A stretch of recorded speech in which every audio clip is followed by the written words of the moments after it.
to order at 7:10. This is January 9th, 2023.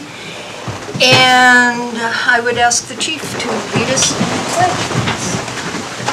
I pledge allegiance to the flag of the United States of America and to the republic for which it stands, one nation, under God, indivisible, with liberty and justice for all. Thank you. Madam Clerk, would you please call the roll? Tonight's roll call: Wells. Here. Osenga. Here. DeMoss. Here. Finch. Here. Barnwell. Here. Calhoun. Here. Mayor McClure. Here. You have a quorum. Thank you, Madam Mayor. Madam Mayor, yeah, it's been a day already. Madam City Clerk. We're at citizen comments on any subject except items scheduled for public hearing. We have quite a number scheduled for public hearing if you look at the agenda.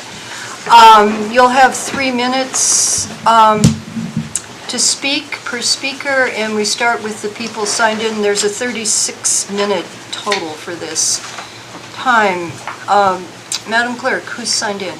We have no one signed in for citizen Okay. comments. I think that's, does anyone want to speak on anything other than what's up for public hearing tonight? We're whipping right through this. Okay, so now we are at the approval of the agenda and the consent agenda. I would need a motion and a second, please. I move for the approval of the agenda and consent agenda. I'll second. Okay, it's been moved and seconded. Right off the top, I have one adjustment. I would like to, with approval of council, move resolution 2023-001 from its place on the agenda and make it the first of the public hearings, seeing how many people we have here. So it would appear as the first item in number 8, public hearings, and then the others would follow in order. Is there any objection to that? Okay, now keep me on task because I got to remember that's where it is, okay? Okay, other changes to the agenda. Councilmember Calhoun. Yes, I would like to take Resolution 2023-006 off the consent agenda. Okay, is there no objection? That will happen. Any other changes? Okay, Madam Clerk, I think we're ready to vote on the agenda. Voting on tonight's agenda and consent agenda as amended. Calhoun. Yes. Barnwell. Yes. DeMoss. Yes. Osenga. Yes. Wells. Yes. Finch. Yes. Mayor McClure. Yes. Your agenda and consent agenda are approved, and approved on tonight's consent agenda are the December 12th, 2022 City Council regular meeting minutes, the introduction of ordinance 2023-001, amending Seward City Code, Chapter 3.50.010, to recognize Easter as a paid city holiday for regular full-time and regular part-time employees. This ordinance will come for public hearing and enactment on January 23rd, 2023. Resolution 2023-007, authorizing the city manager to execute R&M Engineering Task Order number 2734.28, completing required survey work and creating utility easements within tracks 1A and 1B waterfront tracks, Mariculture addition in the amount of $28,184 and appropriating funds.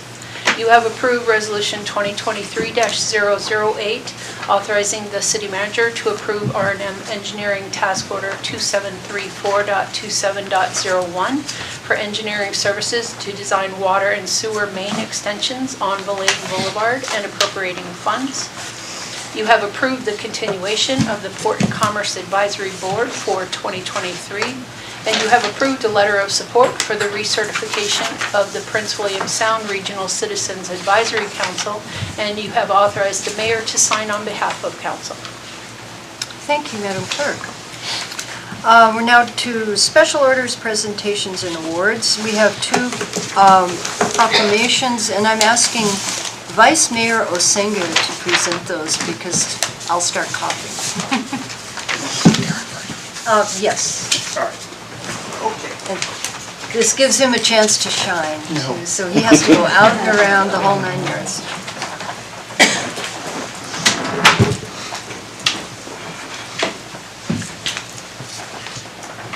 Okay.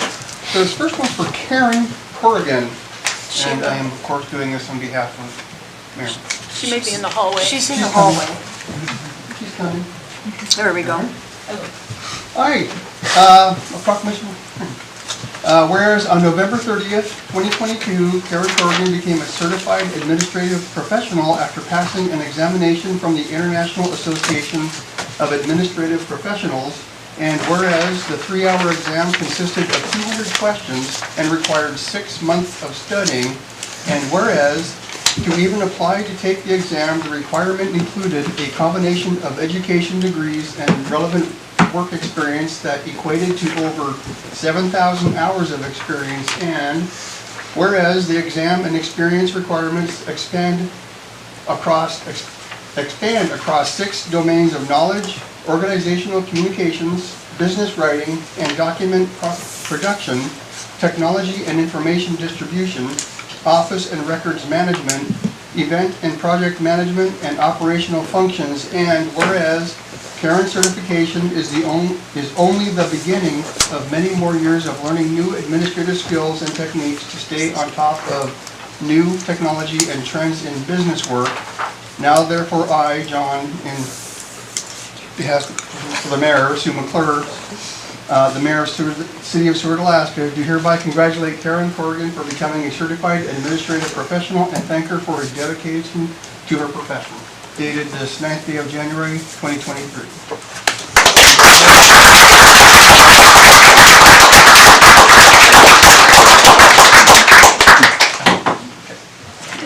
Casey.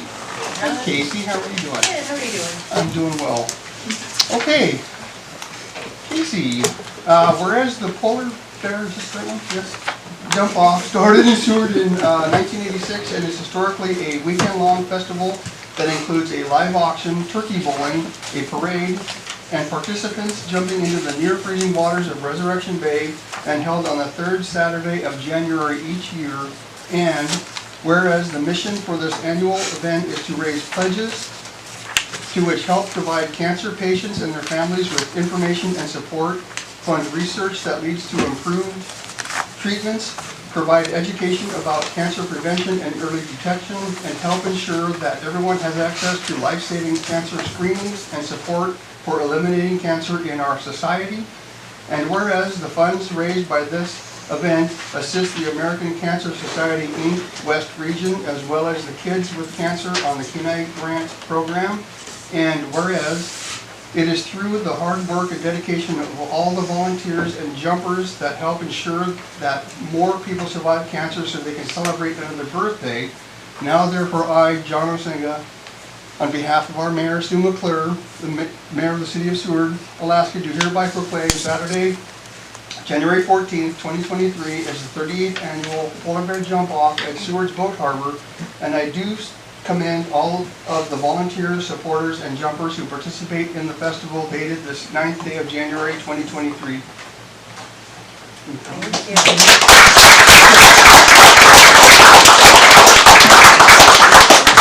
Can I say a few things? Yeah. Is that okay? Awesome. So I also want to introduce Alan Long, who is our treasurer for the Seward Polar Bear Jump Off Festival, Inc., which is our local 5013C, and we work in partnership with the American Cancer Society out of Anchorage. We also have Rosie Patnode, who is our current secretary. We have come on, this is going to be our second year putting the festival together after taking over the organization from the past board. I specifically want to just mention Marilyn Sutherland. She was the original Polar Bear. She's been doing this for longer than I'm even old.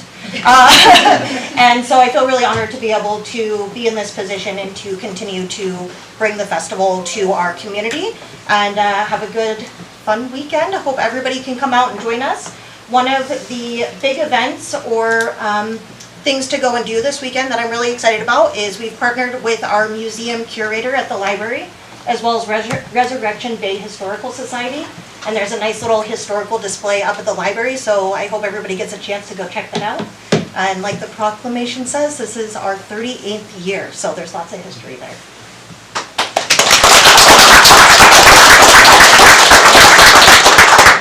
Thank you very much. We're at the city manager report. Madam City Manager. Thank you, Madam Mayor. In the interest of time, I have nothing further to report unless you have some questions. Okay, are there questions for the city manager from the report or anything else? I just want to say, I continue to get compliments about the Christmas lights from people and the community involvement and joy that that brings, so I want to thank you officially for that. Thank you. Anything else on the report? Okay, city clerk, you had, oh, yes. Sorry, Madam Mayor, I just tried to get your attention. I'm sorry. So I just want to There's a lot of bodies here. publicly recognize Jim Cadoba. He helped pull those 3 young ladies out of the water that went to harbor a weekend ago. So just recommending him, just for, you happened to be there, it was great. We got really Thank hurt, you. so, thank you. Thank you for that. If I may comment, the next meeting will have an update regarding the animal shelter and the Jesse Lee property. So Thank you, yeah, because that was asked. Okay.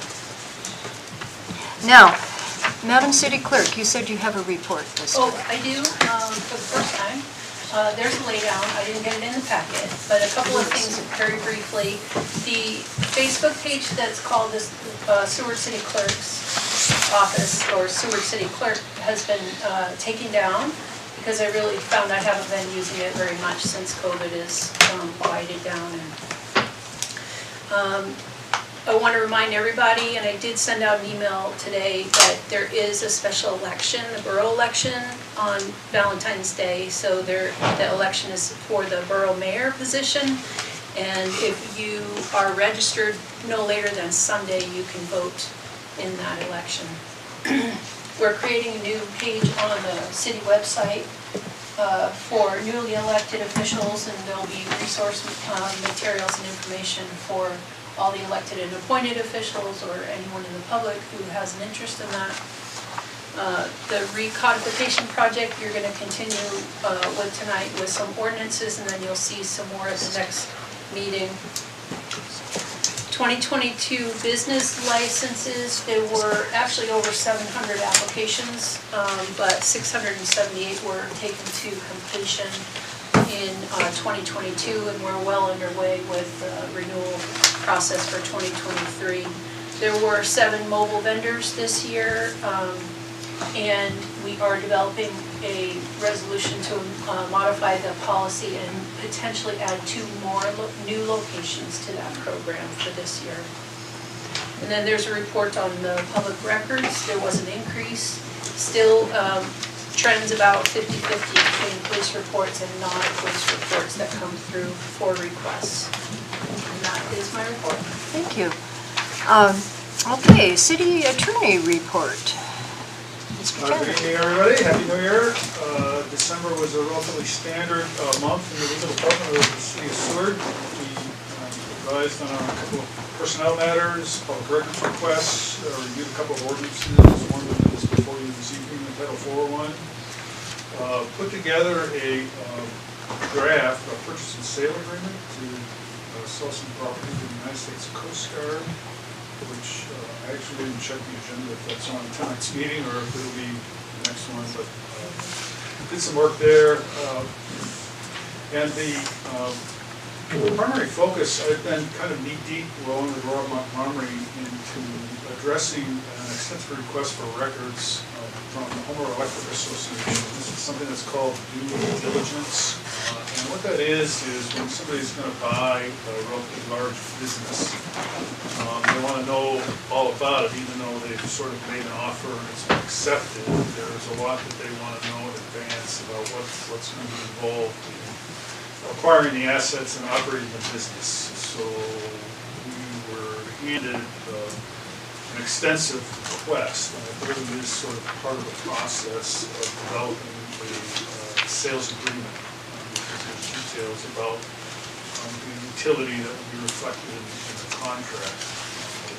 So it was a fairly extensive amount of work. I'm getting help from a lot of other folks in the city and responding to it. We expect to have that wrapped up by this Friday. which is also when I expect to receive the first draft of the purchase agreement that's being initially by some attorneys that Homer Electric Association has retained. So we'll kind of be off and running starting next week and pouring over that and working on that extensively. So that's my report for this month. Happy to take any questions. Okay, are there questions for the attorney? Okay, seeing none, thank you for your work and for your report. And having your smiling face here is wonderful.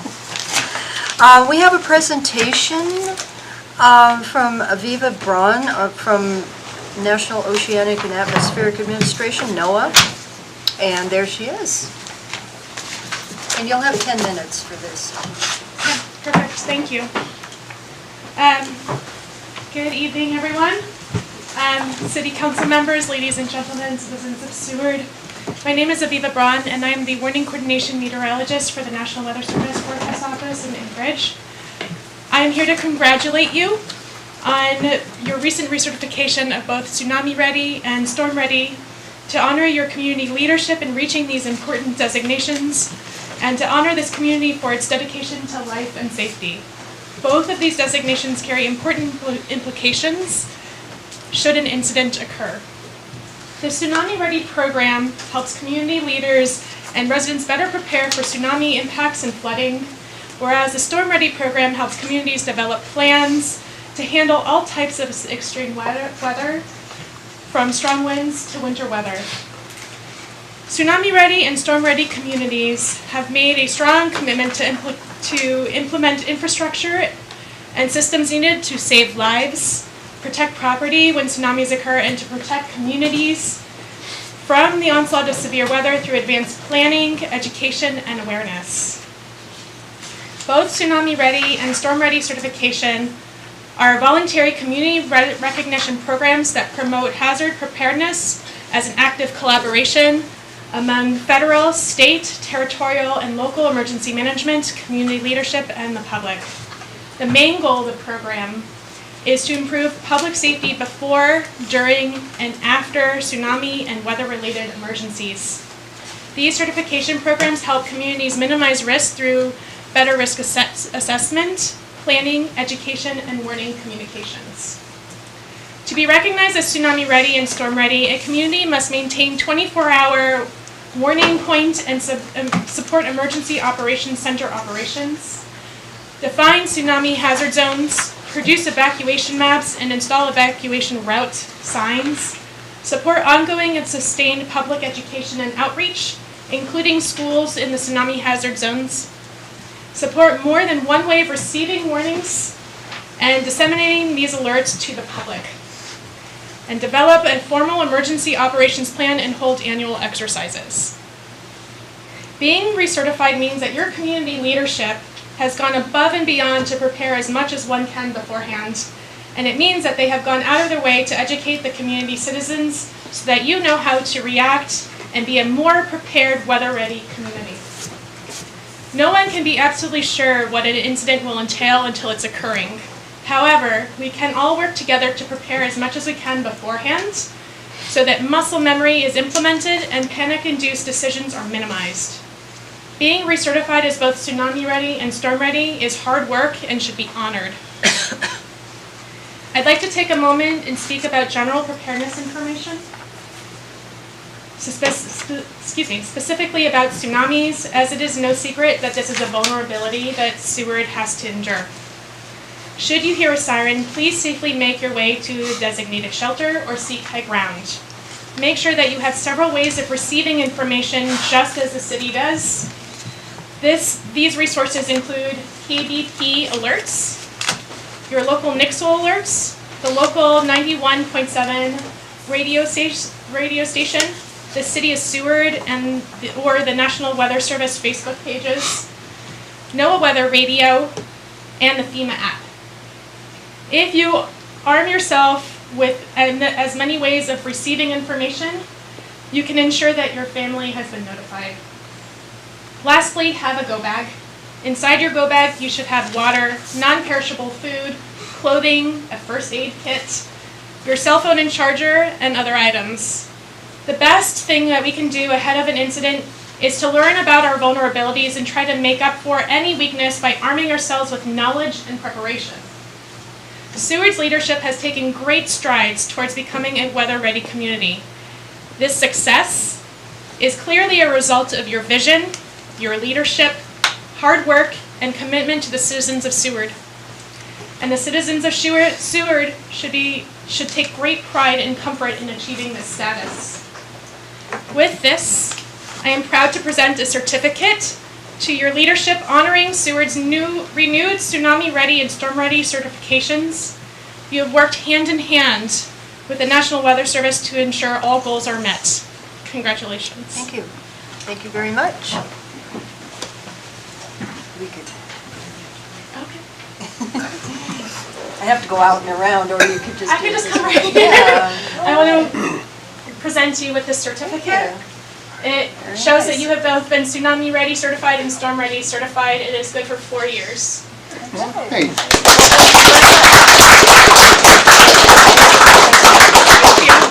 We'll put it here for now. Okay. We will hang it. Awesome. Thank you very much.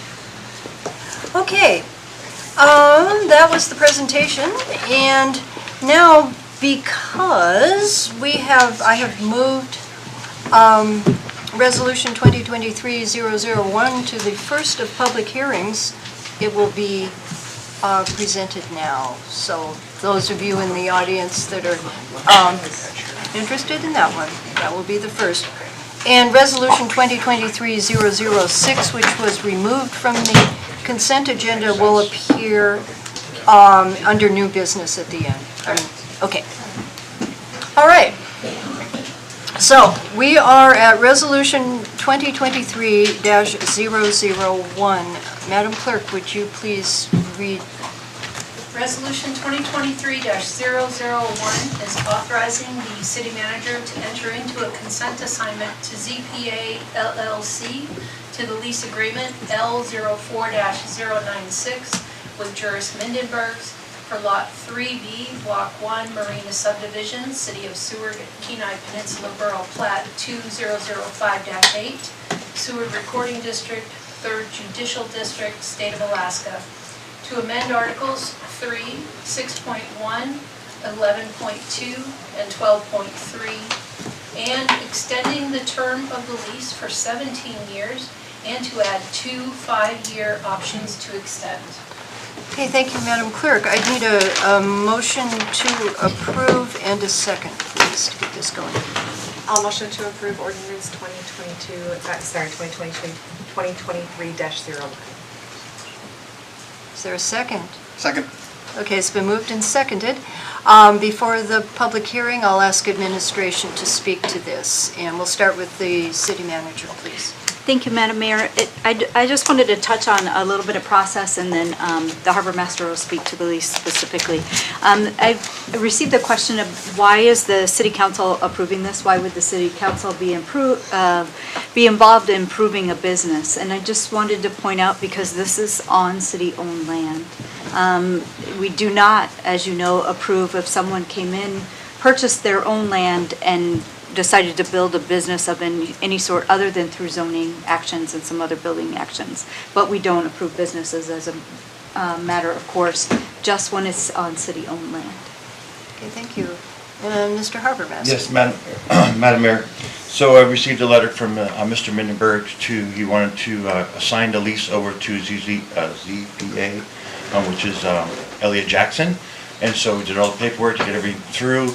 So when we do new leases or amend a lease, we try to add some things that we've been adding to the leases in the past. That's why those amendments are in there, for adding the CPI and things like that. So so I bring everything before you, everything that I received, you have it before you. And Okay, thank you. If we may have questions when it comes back to council. Okay, with that, I will open the public hearing for Resolution 2023-001. Madam Clerk, do we have anyone signed in to speak? We do, Madam Mayor. The first person is Kellyanne Cabaretta. Okay, and let me say, at this point, In our, we allow 5 minutes on public hearings. Correct. So we'll see how long this, we may have to adjust, or we'll see what happens, but this is where we're starting with. Do you mind turning on the speaker in I- the hallway? Is that possible? Should be on. I don't have any control. I don't know how to do that. Oh, I can, the IT just left, so let me text him and if you want to pause for just a second. yeah, let's just pause until just a minute or so. Just put on hold for a minute, and she's texting the IT people.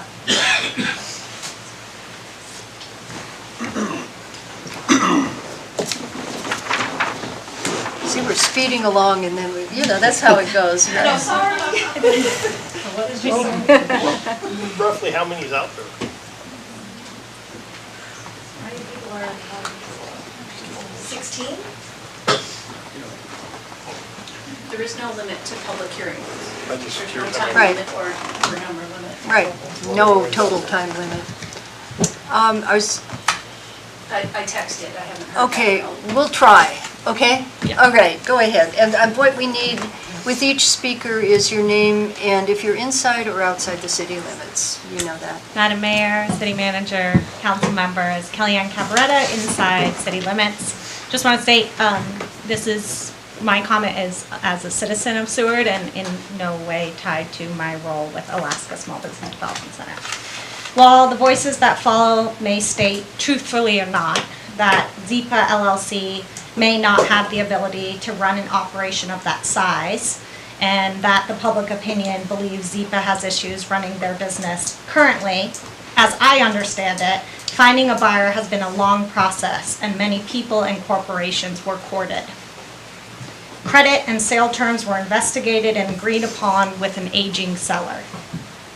My bigger fear than a misrun operation is the fact that the property will not be able to run without a buyer. While it may be voiced that Zipa LLC has a poor reputation with most citizens in Seward, I don't believe popularity legally can be concerned in the case of a commercial sale. This may set an interesting precedent where sales can be subject to whether or not we like somebody. For tonight, I only ask for caution in moving forward, and if to not move forward with or without this resolution, that we show ample evidence as to why, and to be absolutely clear as to avoid any questions to the motive and intent, so that any prospective buyers of future commercial sales can be aware of city concerns. That's all. Okay, thank you. Madam Clerk? Next signed in is Nicole Lawrence. Nicole Lawrence, outside city limits. I'm here to speak on behalf of my clients, Susan and Eurus Mindenbergs. Since they can't be here this evening, I just want to share that they've owned and operated the Breeze for over 30 years. When they listed the property for sale through our brokerage, the Mindenbergs made it clear that they care about their employees a lot and the future of the business. The Mindenbergs have chosen to sell their business to ZPA LLC, whether community members like that or not. They feel that through their communications with the buyer that he has demonstrated good faith in his intent to continue running the establishment in a way that will serve their current employees and community well. And that's what I have to say on behalf of my clients. On behalf of myself, I understand people's concerns. I am certainly interested to hear people's concerns, but I agree with everything that Kellyanne said, that it's not a popularity contest. My clients have chosen to sell to this business, and we all hope for the best, but they are in a position where they would really like to pass over ownership. And we have courted many different people, but ultimately this is who they've chosen to sell to, and I really hope that the council will respect the fact that this is a business owner who's made a choice and won't stand in the way of that transfer of ownership and assignment of lease. So, thank you. Thank you. Madam Clerk?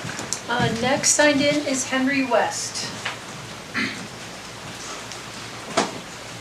Thank you, everybody, for letting me talk today. I am a current employee at the Breeze. I've worked at just about every... You Sorry. need to say your name I'm and inside or outside, just for the record. No It's problem. fine. Henry West, outside of city limits, excuse me. I worked at about every restaurant, every bar in this town, long-term personnel here, about 17 years.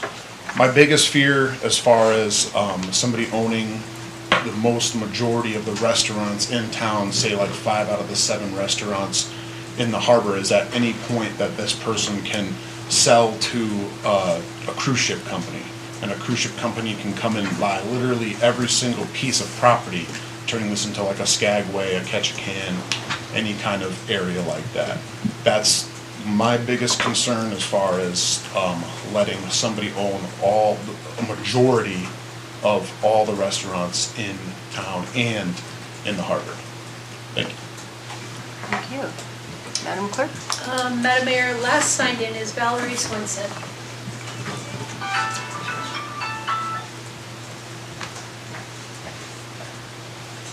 Hi, so my name is Valerie Swenson. I actually have property outside of city limits and recently just purchased property inside city limits. I am an employee Breeze at the Breeze Inn restaurant. Sorry, I don't talk with a whole lot of people very often. But I just want everybody to know that there is concerns from the employees. There are a lot of employees that are talking about leaving if Elliott does get the business. So I'm not sure if we'll even have help this summer if we do go forward and he becomes our new owner.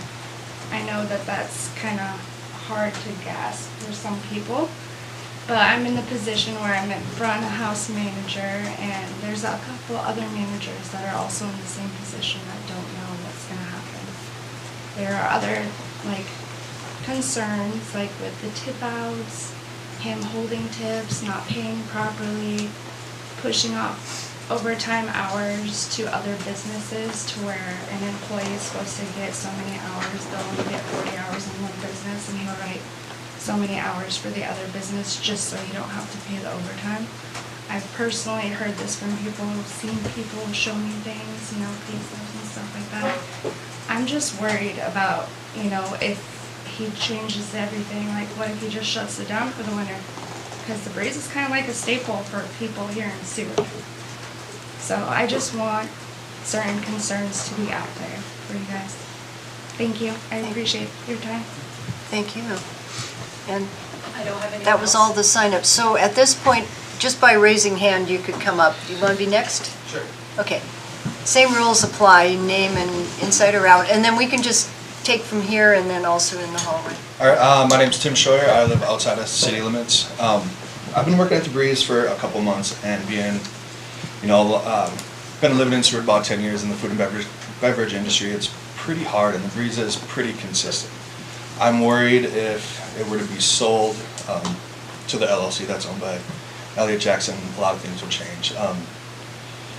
Right now the Breeze, they offer insurance for full-time employees. I don't know if that would be the case with Elliott. And knowing the majority of his restaurants and hotels close, what does that look like? So I know it's a big ask for the city to, deny this, but I ask you, I don't think it's in the best interest for the citizens and definitely the employees of the Breeze, the city in general.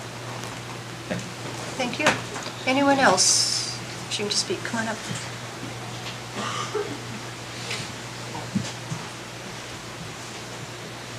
Hi, Libby Ferrara. I live outside the city limits. I'm just concerned about, it seems like we're kind of at a almost monopoly quantity of ownership in one hand in terms of the restaurants in town. I just think it's always important to have diversity. This is a weird legal situation, being that it's city property that we even have a say in it, but since we do have a say, apparently, yeah, I just think it's always dangerous to put all eggs in one basket, and I feel like that's kind of what we're doing here, so that's my comment. Thank you. Other people within the, go ahead. I know we know who you are, but you still need to say your name. Oh, and then we're just kind of dealing with inside and then we'll migrate, okay? Thank you. I'm Buck Wall. I live inside the city limits and have since 1989. I've seen a lot of places change hands, restaurants and everything else.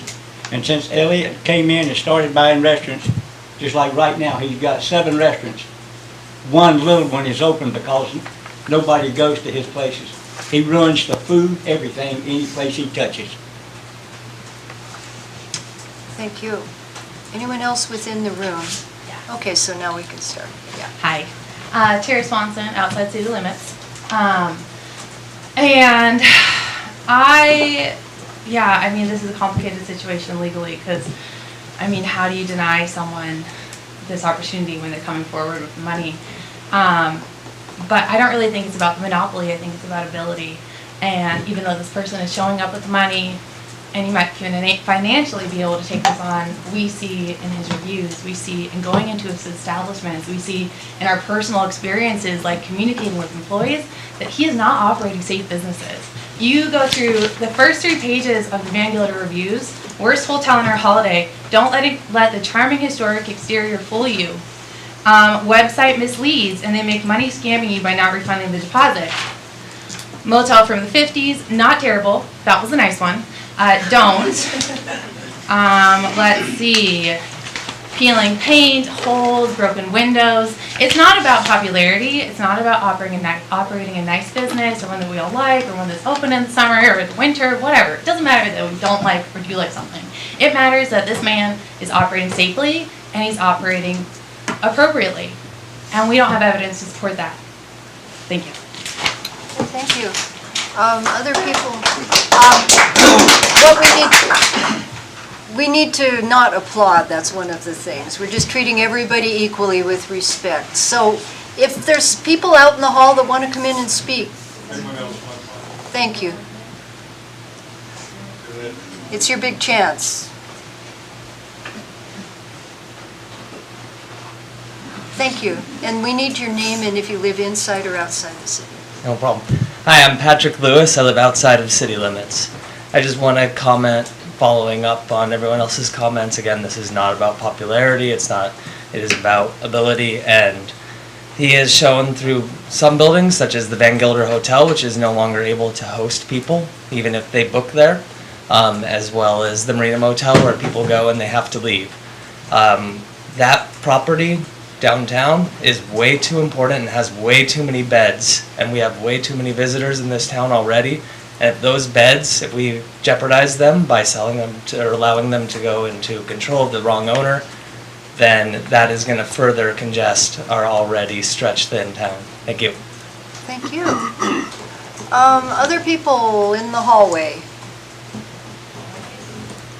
I see people coming, so it just takes a minute. There you go. We need your name and if you live in or out. Yeah, I'm Herrick Sullivan. I live right outside of city limits.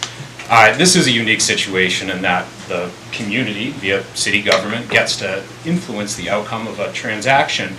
And thank God that it is. Otherwise, we would already have a true disaster on our hands. Anyone who's known this guy, anyone who's worked for these businesses knows that a reputation doesn't grow that strong, doesn't get that clear unless there's a seed of truth to it. We're talking about someone who already owns many businesses in town, who's had ample opportunity to profit from Seward, from the community, and from our status as a tourist destination. City Council really needs to consider the possibility that putting all our eggs in one basket, as other people have put tonight, could expose our entire community to damage down the road.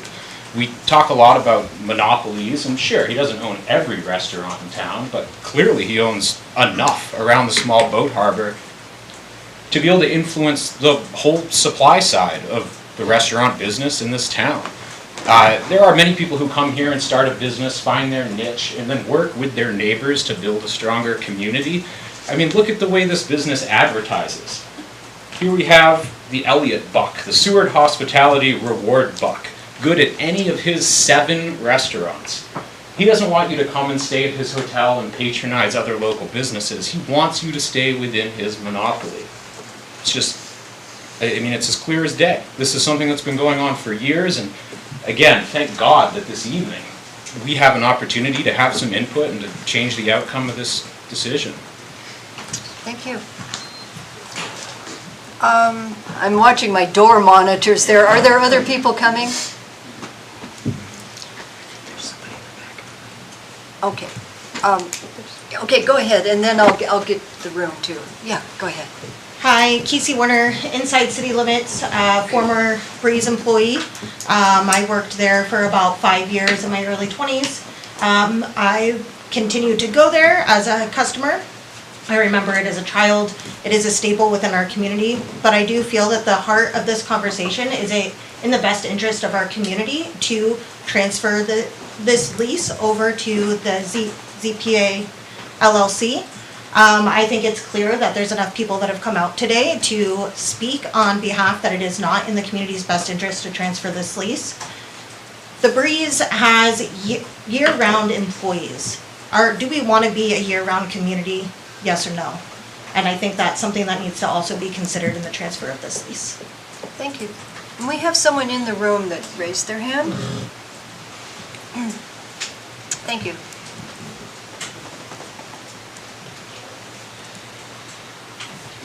My name is Wenise Kells, and I live within the city limits, and I don't cook, so I usually go around to all the restaurants.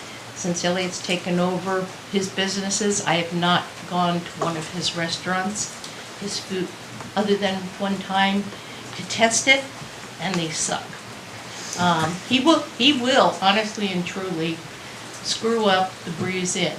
He hires J1s, J3s, and when you sit and talk to those people who've come from other countries to work here, they badmouth how bad he treats them, how he houses them, how he pays them, and how he basically screws them over.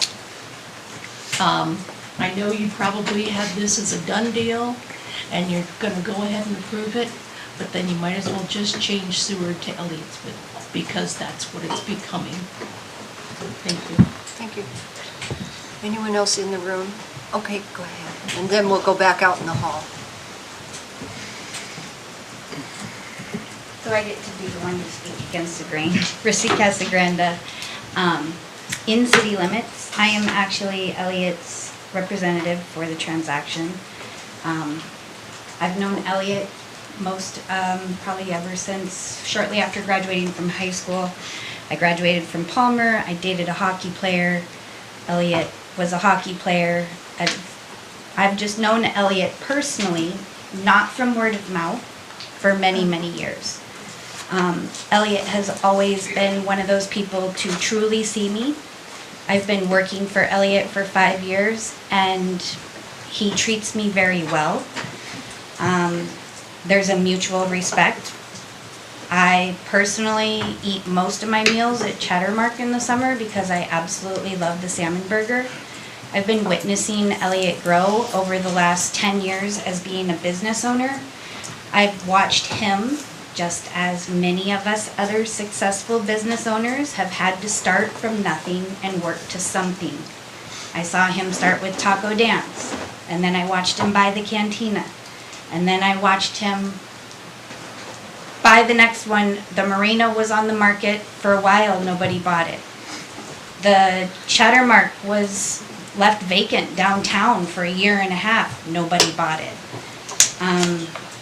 I could go on as far as, we're considering Klondike, Crab Shack, and Cantina, 3 different restaurants. It is 3 different restaurants. It's all in one location, and they were 2 of those businesses were businesses that failed, that I go in there in the summertime and I see the place successfully turning over people and people coming in and out.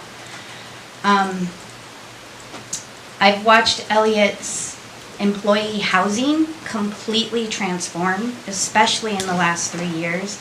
The 40-plex that he built out the road is absolutely the highest end quality of any employee housing, I guarantee, that any employer in this town has. And I've had the privilege of helping him keep it full in the winter months, which having a seasonal bunkhouse is a whole nother nightmare, because you have to have, now you're scrounging for people in the winter to make sure someone's in there to keep it from freezing, right? So it's all about finding a balance, and I feel like if anybody can do it, that Elliot and Tony, his wife, are more than capable of doing it, and they have the experience. The question that we have to ask ourselves is would we rather have Best Western or some corporation from another country come buy it up? Do we want to put it back on the market and just wait and see who comes?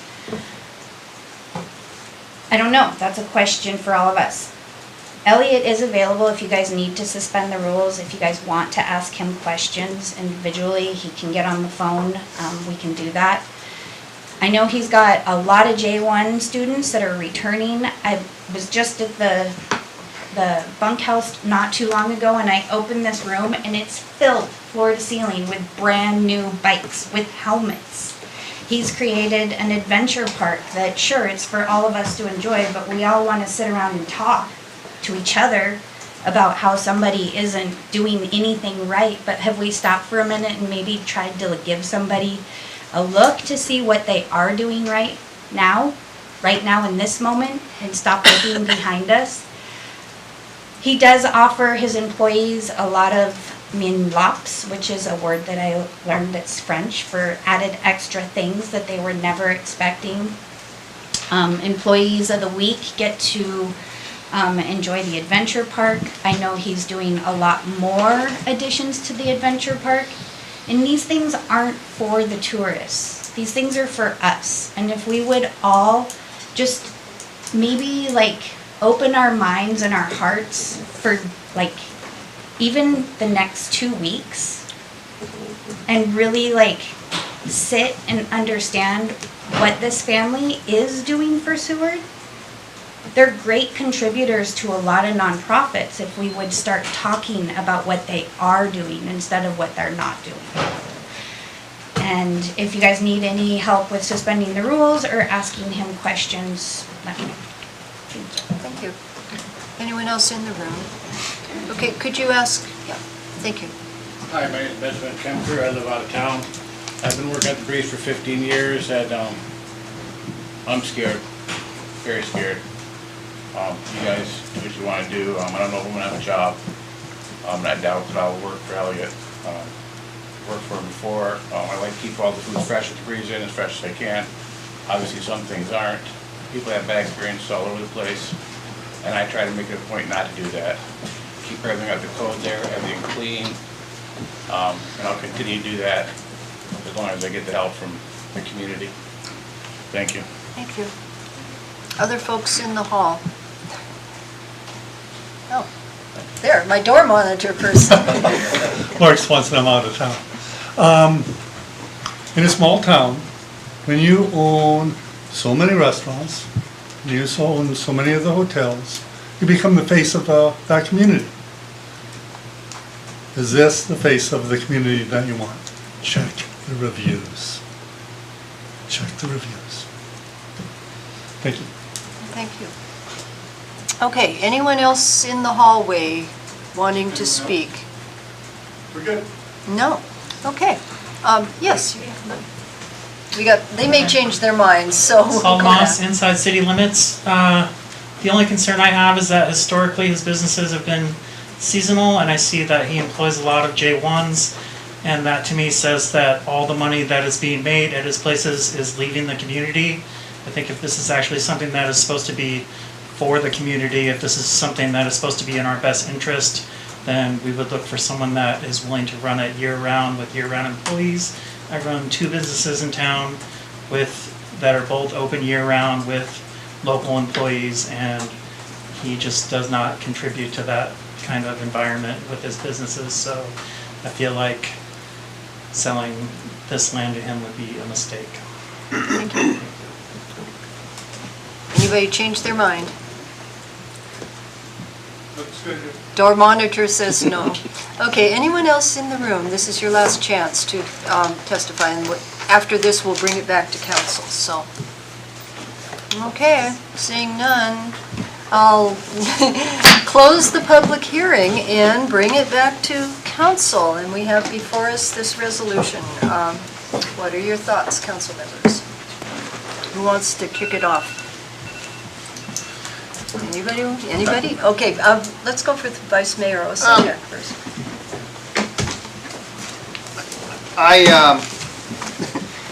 My concern is the monopoly. That's my concern. owning as many different businesses in this town under one ownership, even though I've heard there are different LLCs, I don't understand all that. I'm not a business type person, but I just feel that it would be just adding to a monopoly that I don't think is healthy for this town. Councilmember Finch. First, I'd like to say thank you for everybody that showed up tonight, all the emails that we've gotten, all the people I come in the breeze talking to me about it. Thank you guys. You're showing your heart and your passion for where you work in your community. And I thank you for that. I believe City Council's job is, #1 priority is protect the residents and our economy year-round, not just a summer focus. I believe this will negatively affect the local jobs, local housing, and local economy. I'm with Mr. Singh here. I'm not comfortable with this lease being done. Okay, thank you. Who wants to go next? I'll go next. Councilmember Wells. I'd like to ask administration about the particular LLC in question, what their historical relationship with the community, with the city is, and as far as the LLC being up to code with their businesses, and what the interaction with the LLC is like. If I may. Yeah, and we have Harbor Master here. So Madam Mayor, so this is a new LLC, and I checked with the attorney, and he is, he's legit, he's up to date on everything he has with the city. Per that LLC, he's compliant with the electric and things like that, so I wouldn't bring nothing before you if he wasn't compliant, so just let you know that. So, but the LLC, maybe the attorney can touch on it. I don't know it, so that well. Okay, Maybe I didn't ask my question correctly. Of the properties that are either owned by Mr. Jackson or any of his LLCs, and yes, there are multiple, including new corporations, how have our interactions with them, specifically the Van Gilder, is it up to code? Is it, were these businesses being operated out of code? Has it been a struggle to get these businesses to come into code? Maintaining the snow in front of the sidewalks, in front of the properties? What's the relationship been like? Councilmember, Mr. Wells, sorry. I can only touch on what's down at the harbor on the leases. So he has not been doing the sidewalks, but we make some phone calls and they're getting done now. I've had one interaction with him a while back for one of the leases, and they made a corrective action. It was taken care of. But for the other items, I don't know about Van Gilder or anything. So, Madam City Manager, could you speak? The fire chief should be in the hall, and he can answer more questions. Did you see? Okay. Chief Kreitz. Little pack down there. Thank you. You heard the question?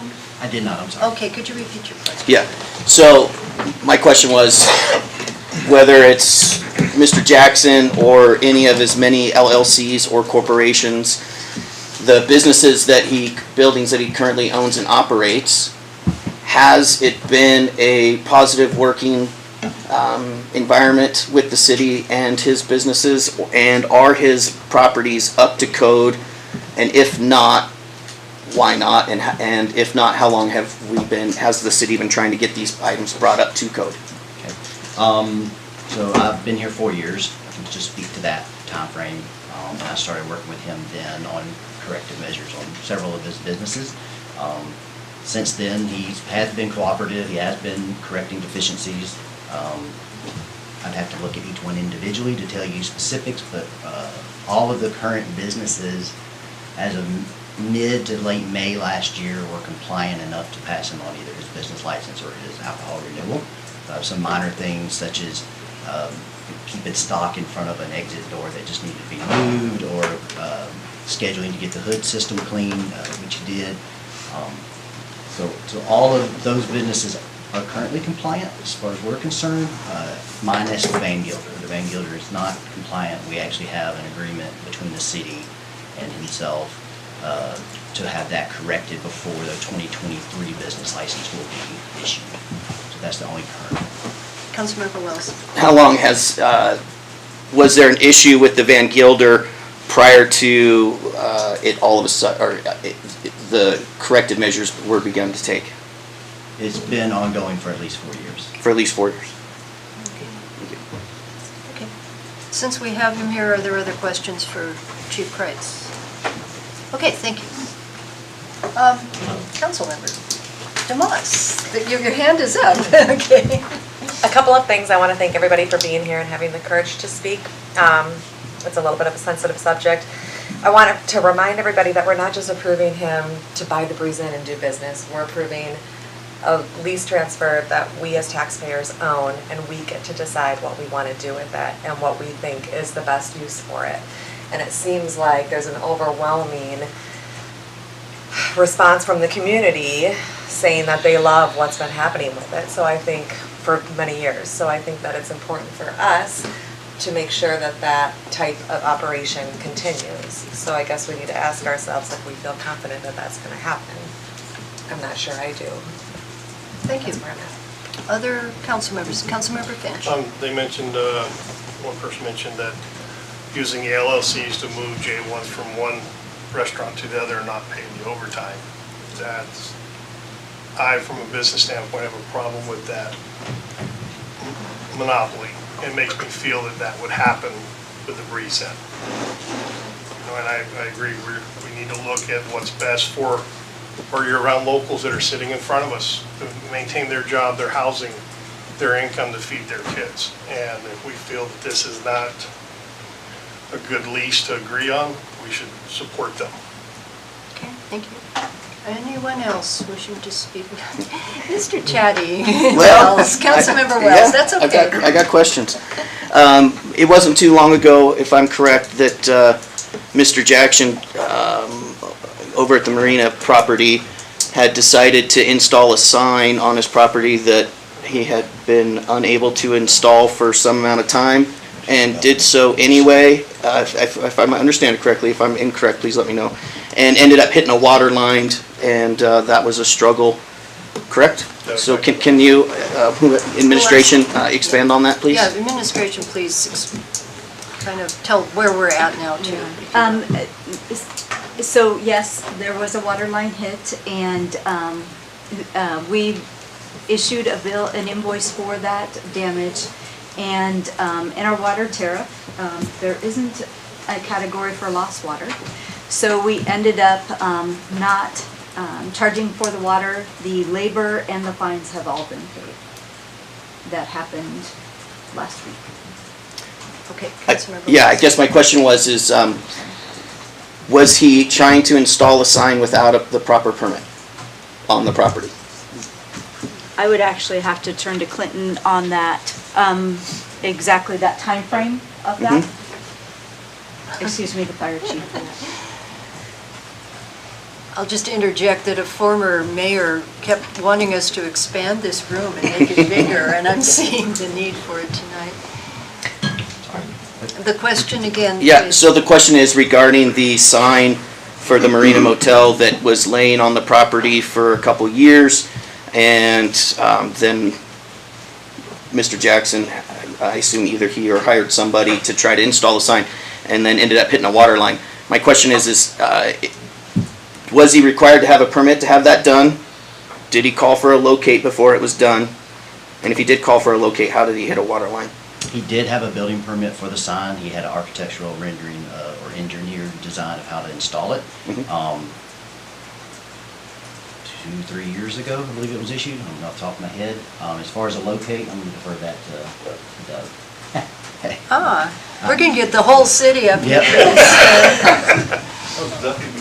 This is our Public Works Director, Doug. For the work that was done there was not a current dig permit done. It was in the state right away, and there was also not a state permit for that. Thank you. Thank you. Okay. Sure. Other comments? Yes, Councilmember Barnwell. Thank you for the public for coming out today and testifying. I have a few concerns. One, that Elliot isn't here today. Mr. Jackson, I would think would be here to answer questions and represent himself. Two, not a single employee has come in favor of Mr. Jackson. Three, I think, I honestly haven't heard, public opinion, I seriously haven't had anyone come to me positive about this transaction. And then I really worry about his ability to run his current businesses in a positive way. How can we trust him with something that represents, again, our city? We own this property. We have a responsibility to make sure this is done right. So for that reason, I'm not in favor of this. Okay, thank you. Councilmember Finch. And to follow off of that, the city owning that property, if something negative was to happen in the workplace, the city could possibly be liable. Thank you. Any other comments from council? Councilmember Calhoun. You know, obviously thanks to everybody on both sides that came out to speak. Getting all the information we can is always a good thing. You know, one of the things that we're going to have to make sure we do is that we keep emotions out of our decision and look at the possible ramifications of what we decide one way or the other. Personally, I think that in a town this size, you know, our decision is this in the best interest of our community.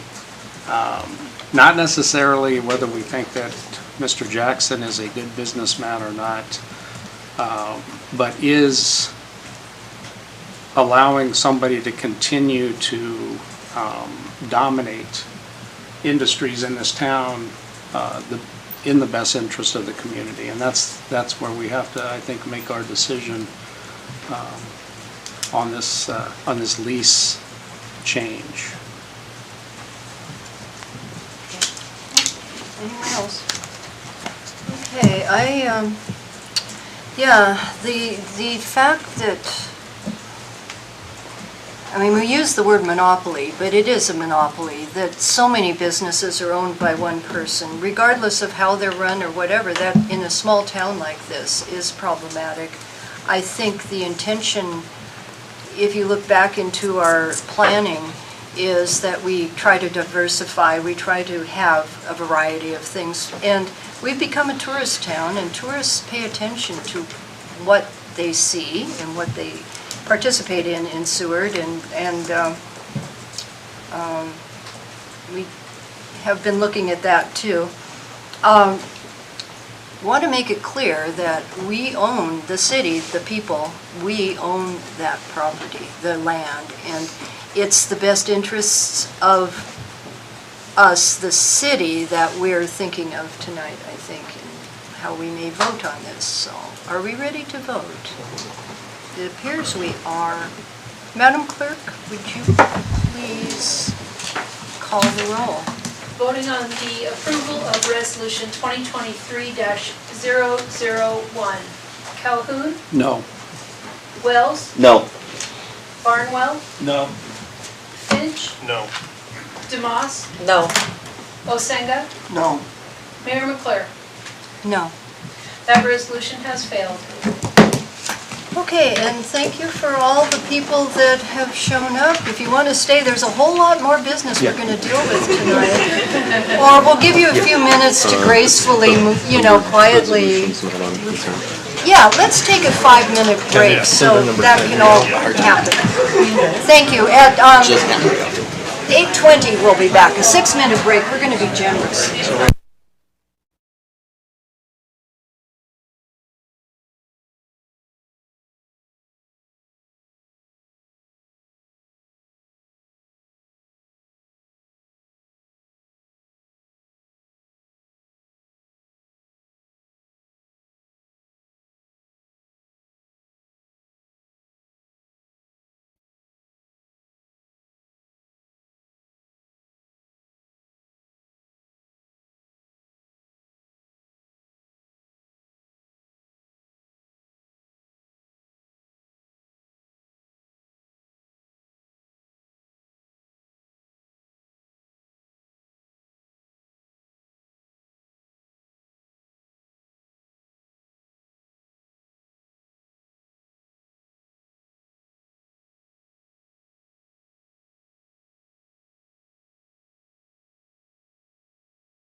sign. I don't know how.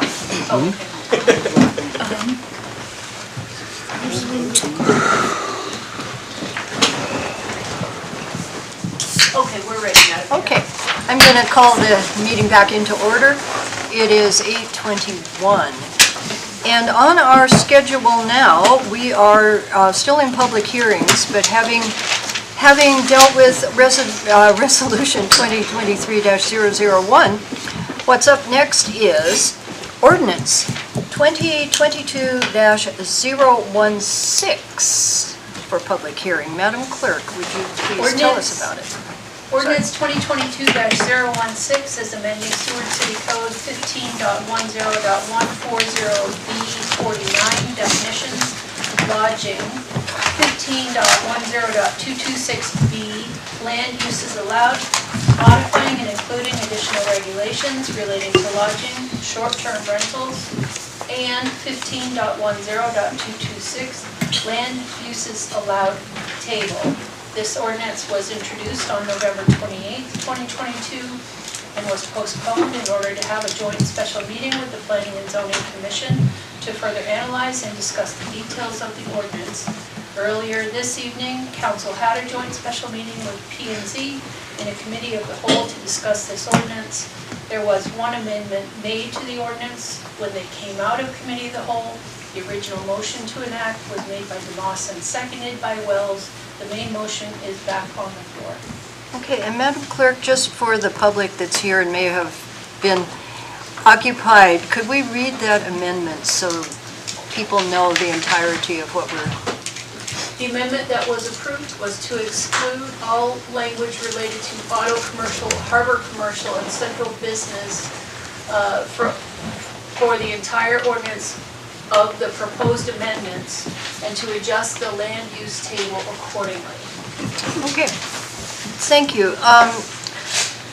This is a public hearing time, so administration, do you want to speak to anything before we just zap right into public hearing? I think, Madam Mayor, if I may, I would say probably go right into public hearing and then we can add afterwards since we just spoke at the other meeting, so. Okay, thank you.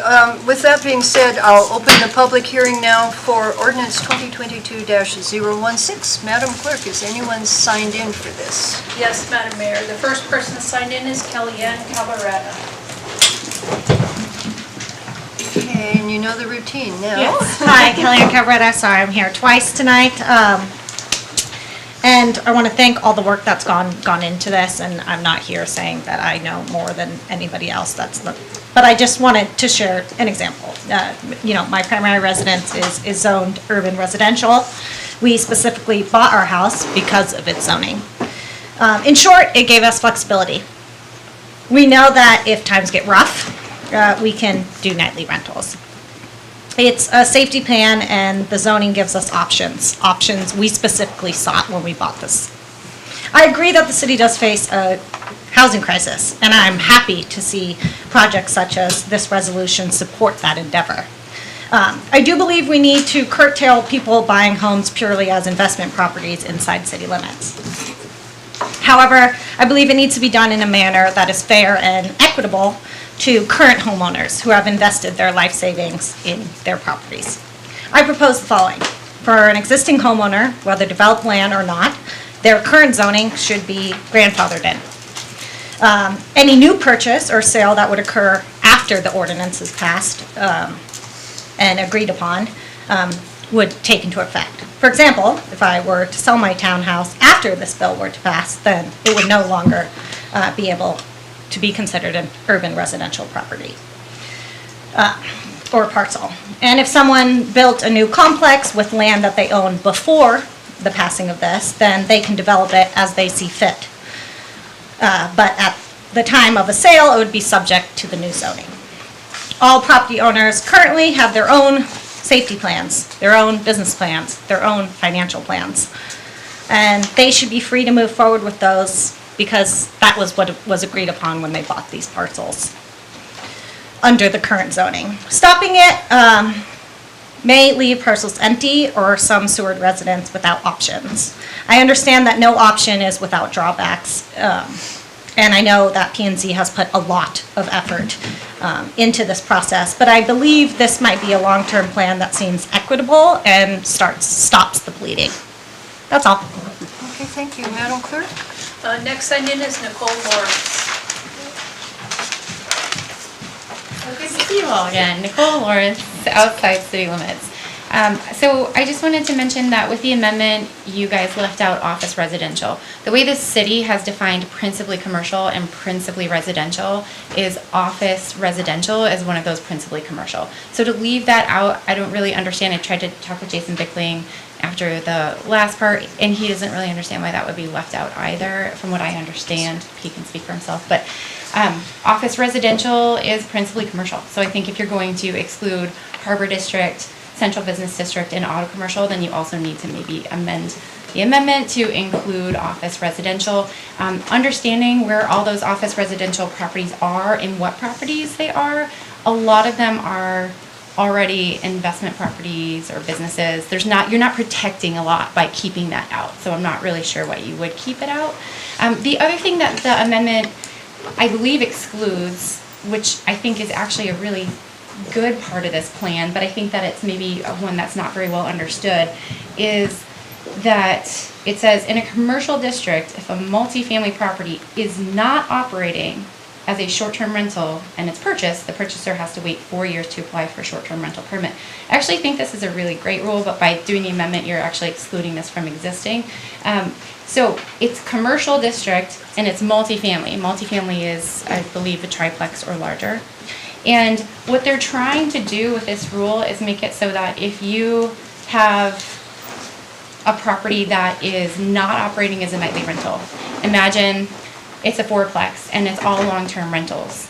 They want to make sure that if somebody buys it, they have to wait 4 years to change it into anything else, so that the people who are living there long-term can't just get kicked out and have it change into short-term nightly lodging right away. So I really think that is actually a protective rule for people who are looking in and trying to buy properties, and they don't want to live here, but they want to make money off of it. So I think the amendment kind of leaves that out as a protective clause with this short-term lodging changes. So I would just mention that I think that those two things are important, but otherwise I support all the work that's been done, and I think it's really good for the community. So thank you.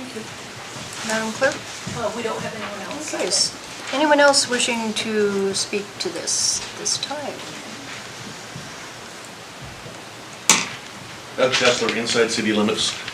Just a couple comments on, pretty much these things have already been hashed through a little bit, but I also think we should add the office residential. It is a commercial type area. I hope we add that back in. It makes the cleanup or the redaction of what was there a little easier. You're not adding something back in. I think it keeps that a little bit cleaner for now. I think there's things if we have to do in the future, we can. I hadn't really thought of the comment that Speaker had made about the urban residential. I kind of like the idea of leaving it at what it was until it sells, but because it really does still protect those residential areas. Code already says they can't do whole house rentals. So it's just enforcing what's there. So I think that would be a good thing. And then the only last comment I had, it was discussed about a cap, and I just really think that requires further investigation, what it really means and where it would be, and it maybe isn't for this meeting, but it's something that could be looked at later. Thanks. Thank you. Anyone else wishing to speak? Last chance. It is allowed to, you just get 1 minute for your second shot at it. I don't have it before. Nicole Lawrence, outside of city limits. I do just want to be clear that urban residential is the zoning that's going to be most affected by this. So if 26% of the properties that are short-term rentals are urban residential, it's going to affect the majority of people who own urban residential. So just, when they originally brought this up, I thought urban residential should be really considered as principally commercial, but the code had already established that it is principally residential. That's how you have it in the code. So I think that's why urban residential is getting lumped into this. And as I said, this is where you're going to find the most amount of attrition, like through people that aren't, like Kellyanne explained, she's gonna have a situation that's negative for her, but positive in the sense, I'm not saying it's positive, but, people are gonna be able to move into that and not be able to do nightly rentals. So, I would have urged previously, and I have mentioned it before, that urban residential be considered principally commercial, but it's already in code established as such. So just want to make a point that urban residential is going to be the most negatively affected. Okay. Good job getting it in a minute. Anyone else? Okay, I'll close the public hearing on ordinance 2022-016 and bring it back to council. What say we? Well, I'll start with Councilmember Calhoun. I would like to make a motion to amend the ordinance to add office residential into the language and adjust the land use table as needed. Okay. Is there a second? Second. Okay. Moved and seconded, we can discuss that. Madam Clerk's writing it down. Yep. Is there any discussion with that? I think we've been hearing that. Yes, Councilmember. I absolutely support this. I think that it makes sense. And I think that, this is something to remember, is something we can always fine tune this and change it as Seward grows and, what we adjust what our needs might be. But yes, I absolutely agree with that, and thank you for bringing it up. Okay. Any other discussion on the amendment? Madam Clerk, could you read that for us, please? Yes. Just for the record and everything else. So specifically, this motion to amend would exclude all language related to office residential for the entire ordinance in the proposed amendments and adjust the land use table accordingly. Okay, thank you. Are we ready to vote on that? Looks like we are, Madam Clerk. Okay, voting on that amendment, Barnwell, Yes. DeMoss, Yes. Calhoun, Yes. Osenga, Yes. Finch, Yes. Wells, Yes. and Mayor McClure. Yes. That amendment is approved. Okay, any other things that you wanted to say? Councilmember Finch. Looking at the cap, I'd like to postpone that till the next hearing so I can give it to community development and see what the amount is in residential area. So you're moving to postpone enactment of this ordinance to the next meeting? Just for the portion of the cap. The cap's not on this. Okay. What? No. The cap's not on this motion? No. You may make a motion to postpone. Yes. If you wish. Just the cap portion. Well, That wasn't, she didn't mention that cap portion that was in there. Okay. I didn't know if that was in that portion. I would think a motion to postpone for more information is acceptable, is it not? Vice Mayor Osenga. I just want to clarify, is the cap portion in this? No, Okay, so but he is moving, well, maybe you need to rephrase it to postpone enactment of the ordinance for further information? Because I'm just asking, I mean. I don't want to speak for it, but Councilmember Calhoun. I think he thought that was in there based on our previous discussion at the at the special meeting, but it's not actually in there. So there's no reason to take it out or postpone it for that item, because that item's not there. Okay. Well, we could rephrase it to, I mean, maybe we'll just remove the motion and see what else somebody else comes up with. Let's try that. Councilmember Wells, you got your hand up. I do. Would Councilmember Finch make a motion to add a cap? Or would he make the motion to postpone today's resolution vote and see if he wants to make an amendment later to add a cap to this? Is that how it would work? I know the planning zone we talked about the Okay, cap. Councilmember Finch, go ahead. You can speak. But that's why I didn't know if that was in that motion. I just want to make it clear that when we spoke about the cap earlier, since we changed from commercial to commercial out, we need to investigate what the numbers are in a residential area. So I want to postpone that portion of what we were talking about tonight. I'll start with So, Vice Mayor. can we not postpone this action on this, Yeah, I don't want to This- postpone this one. tonight, and then at a later date, next meeting or next month's meeting, we can actually look at adding into an ordinance cap?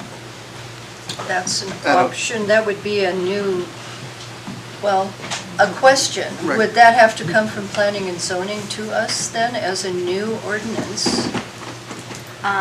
Thank you, Madam Mayor, yes. So if I understand what Councilmember Osega, Vice Mayor Osega, is suggesting, is voting however you vote on this ordinance, and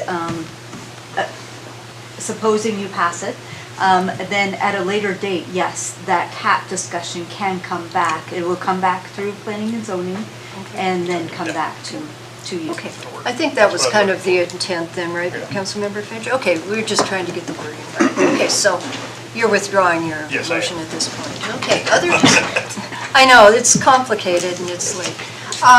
Other discussion, or are we ready to vote on the ordinance as it is? Looks like we, Can I just oh, yes, question for Councilmember Barlow. clarification? Sure. In regards to Carol Griswold's comments about teeth on this thing, maybe the administration can answer this, or can we talk about that, or? I don't believe it was maybe her, but I think, let's. Oh, Jackie, sorry. Yeah, let's ask administration what. So I actually, if I may, would ask Director Bickling to come up too, so that we can kind of tag team it in. I'm actually going to ask the attorney as well. So one item that I am going to refer to through codification was Title I, and in that, a fine schedule was added into Title I. And I'm turning to the attorney because I know that he worked on it, because he and I had a discussion about it. So that would be for code violations, it is now in Title I. So part of, we actually do have a fines for that now. As far as other teeth to the issue, I'm going to ask Director Bickling to speak to it. Thank you, that's. So as far as compliance goes, we do pursue compliance as community development, not just for here, but everything else. And so we use the attorney's office to pursue those things. We deal with different types of compliance. I think, do we need to do a better job to continue to dig into that? Absolutely yes, but like, the compliance requires a significant amount of time. And we are aware of a certain level that we need to get down into. But I do think that on a pretty solid level where we're at right now, we do have teeth. We do make people change their practices. People stop operating. Even like this year, I can tell you, like in my head right now, we've had a number of people that were like, hey, we contacted them, like, oh my gosh, I did not know. I get it, yep, I didn't know the regulations, I quit, or I'm changing the way I'm using my property.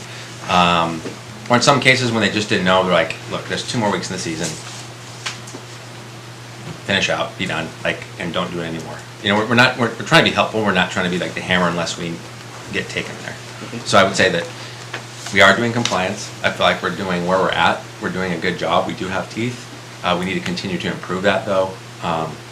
And I would say that, yeah, it's not just us that's kind of digging into that. I think the borough is digging into that. Everyone's kind of realizing that compliance is the next place we need to invest time and some resources to do it really, really well. Does that help answer your question? Yeah, it does. Thank you very much, that's a very good question and good response. We needed that. Anything else? Yes, Councilmember Just a Chapman. quick question, because the conversation came up a little bit about urban residential. Based on what I'm seeing for lodging, short-term rental, single-family dwelling, short-term rental, multifamily dwelling, that will be allowed in urban residential if it's owner-occupied, permit required. Is that correct? Looking at, We're seeing nods from Yes, the. that's correct. okay, and how is that different from what it is right now? In urban residential, and I apologize for not knowing this, Do you not have to be owner occupied in urban residential? Right now, you do not, correct? Yeah, you can be whole house right now. So that's, it's urban residential and, You need to come up to the Sorry. podium, I'm sorry. so yeah, that is, right now, whole house is allowed, and that's being changed, that you have to be owner occupied in that structure for urban residential. Okay, does that answer your question? Okay, thank you. Any other comments, questions, or are we ready to vote? Last chance. Okay, Madam Clerk. Voting on the enactment of ordinance 2022-016 as amended. Barnwell, Yes. Finch, Yes. Demas, Yes. Osenga, Yes. Wells, Yes. Calhoun, Yes. Mayor McClure. Yes. That ordinance has been enacted. Okay. Next on the agenda, that seems never to end. Yep. We have a public hearing for ordinance 2022-017. Madam Clerk, when you're ready, could you read that? Ordinance 2022-017 is amending Seward City Code Title IV Elections. Okay, thank you. I need a motion to enact in a second, please. I move for the approval of ordinance 2022-017. One second. Okay, it's been moved and seconded. Administration. Actually, this one belongs to the safe clerk. Okay, Madam Clerk, you want to say a few things, and I know there are a couple of amendments which we will do after the public hearing, correct? Yes. Okay. So this ordinance would bring our code, this is part of the recodification effort, and it would bring our code up to date. Eliminate punch card voting, which is an antiquated system, hasn't been used here. And I do have a couple of amendments that I had passed to the mayor with the request for consideration, some clarification of language. So to create this ordinance, did a study of research from several other communities and grabbed all their code language and put it against this, and of course vetted it with the city attorney. Okay, thank you. With that, I'll open the public hearing for ordinance 2022-017. Madam Clerk, has anyone signed in? Nope, we don't have anyone. Is there anyone in our ever-decreasing audience that wishes to speak to this ordinance? Oh, come on. The audience couldn't, I mean, the TV couldn't see that, but that's okay. Anyone speaking? Okay, seeing none, I'll close the public hearing and bring it back to council, and I think I'll just go ahead and make these amendments now.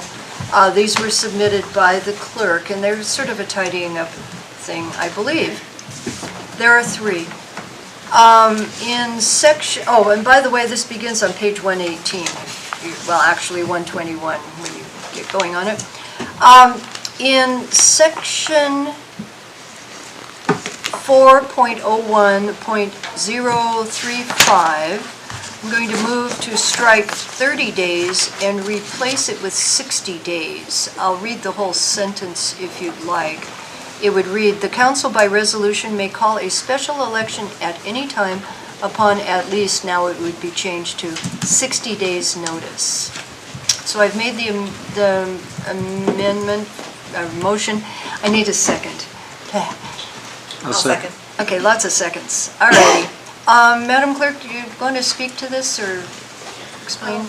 Well, just in, pretty when self-explanatory. I was digging into the code language and the requirements for public noticing of having the special meeting, it was more beneficial to have it at 60 days out to allow for proper preparation. Okay.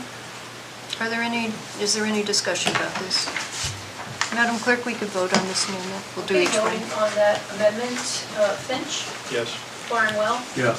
Demas, Yes. Calhoun, Yes. Osenga, Yes. Wells, Yes. and Mayor McClure. Yes. That amendment is approved. Okay, the second is in section 4.05.020. There's an A, B, C, and D. And in both C and D, where the words non-code ordinance appear, it would be replaced with resolution. And I need a second. I'm moving that, and I'd need a second. I'll second. Okay. Madam Clerk, do you want to just explain that? Okay, so this requirement is to put a ballot proposition on the ballot, because we're a home rule community, and just the city attorney can weigh in on this. But we're a home rule community, and so we are not bound by Title 29 to pass a non-code ordinance to have a ballot proposition. It can be done by resolution. And that's just to get it aligned with our home rule municipality. Did you want to weigh in on this? Sure, I can weigh in. Briefly? Yeah, this is a choice for council to make. You can certainly require an ordinance, non-code ordinance. The difference, of course, as you well know, is it takes 2 meetings versus 1 for a resolution. So allowing things to go on the ballot by resolution can buy you some time or be a more nimble procedure, but it's something that you're certainly allowed to do. But the choice is yours. I don't have a feeling one way or the other what's best for you. Okay, any discussion, concerns? Okay, Madam Clerk, we can vote on this one. Okay, voting on the amendment to strike non-code ordinance, replace it with resolution. Calhoun? Yes. Barnwell? Yes. Wells? Yes. Demas? Yes. Finch? Yes. Huizenga? Yes. And Mayor McClure? Yes. Thank you, that amendment is approved. Okay, one more. Move to, in section 4.01.010 definitions, move to strike the entirety of these words. I'm trying to find where it appears. Well, I'll just read what's being stricken first. A voter who has received an absentee ballot and does not turn it in when voting at his or her precinct on election day. I'll ask for a second and then I'll read the entire thing, okay? I'll second. Okay, so this would be under, this is how it would now read. Under definitions, a questioned voter means any person whose name does not appear on the register in the precinct where the voter attempts to vote. And then we're getting rid of a whole string of stuff. And then it would continue. A voter who does not bear identification or is not personally known to an election official through his or her name, though his or her name appears on the precinct register, or a voter who is questioned for good cause at the polls in writing. So it's eliminated some language. And do you want to say anything Sure. about that? When we, a voter can receive an absentee by mail ballot, and they're under no restriction to have to return that ballot. They can show up on election day, or they can come and vote absentee in person. It's their choice to do, and we don't monitor that by mail ballot. They can destroy it, or they can vote it, send it in. If a voter, of course, there's a mechanism for determining if a voter does vote more than once, if they voted by mail and in person as well. So there's a mechanism in place for that. Okay, good catch. Any discussion? Councilmember? What mechanism is there in place to prevent an absentee vote and then a physical vote?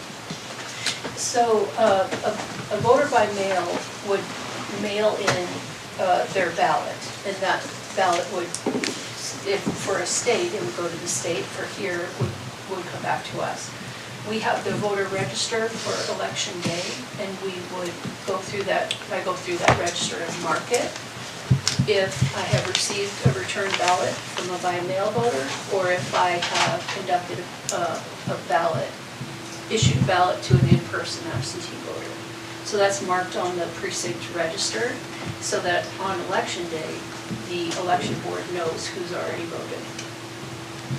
Good answer. Good question. Any other? Okay, I think we're ready to vote on this amendment. Okay, voting on that amendment. Huizenga. Yes. Calhoun. Yes. Wells. Yes. Barnwell. Yes. Demas. Yes. Finch. Mayor McClure. Yes. That amendment is approved. Okay, is there any further discussion on ordinance 2022-017 before we vote? I think we're ready to vote, Madam Clerk. Thank you. Voting on the enactment of ordinance 2022-017. Demas. Yes. Finch. Yes. Barnwell. Yes. Wells. Yes. Osenga. Yes. Calhoun. Yes. And Mayor McClure. Yes. That ordinance has been enacted. Okay, moving right along. Public hearing on ordinance 2022-018. Ordinance 2022-018 is amending the land use plan to rezone Lot AT Forest Acres subdivision located at 2607 Diamond Boulevard from rural residential zoning district to resource management zoning district. Okay, administration, do you want to speak to this? Someone from Courtney. planning, Courtney. Courtney Bringhurst, city planner, and Jared Groom has applied for this rezone now 2 years ago, 2021. He applied for a CUP with Planning and Zoning Commission to operate boat storage and repair on his property. However, that was postponed. That CUP was postponed to the fact that you can't operate boat storage and repair in rural residential, which his property is currently zoned. So he applied for this rezone. Of course, his intent is to operate this business. However, in reviewing this rezone request, the properties to the north and east of him are also zoned resource management, so it would not be spot zoning. And the code does allow for the rezone of land less than 1 acre when the land contiguous to the requested zoning district is the same zoning district. Also noted in our review was that the adjacent properties are the same elevation as Jared Groom's property, and this lower elevation tends to be a flood zone, so it's not the most appropriate place for a home to be developed anyway. And these reasons are why we do recommend that the rezone be approved, so his property would be rezoned from rural residential to resource management. Okay, thank you very much. With that, I'll open the public hearing on ordinance 2022-018. Madam Clerk, We do not have anyone signed in. does anybody in the audience wish to speak? You can speak a lot tonight if you want. Okay, seeing none, I'll close the public hearing and bring it back to council. Council, any questions, concerns, comments? Seeing none, Madam Clerk, we're ready to vote. Voting on the enactment of ordinance 2022-018. Osenga. Yes. Calhoun. Yes. Finch. Yes. Barnwell. Yes. Demas. Yes. Wells. Yes. Mayor McClure. Yes. That ordinance has been enacted. Okay, moving right along, we've passed through, we've done 2023-001. We're now at the public hearing for resolution 2023-002. Madam Clerk, could you read that?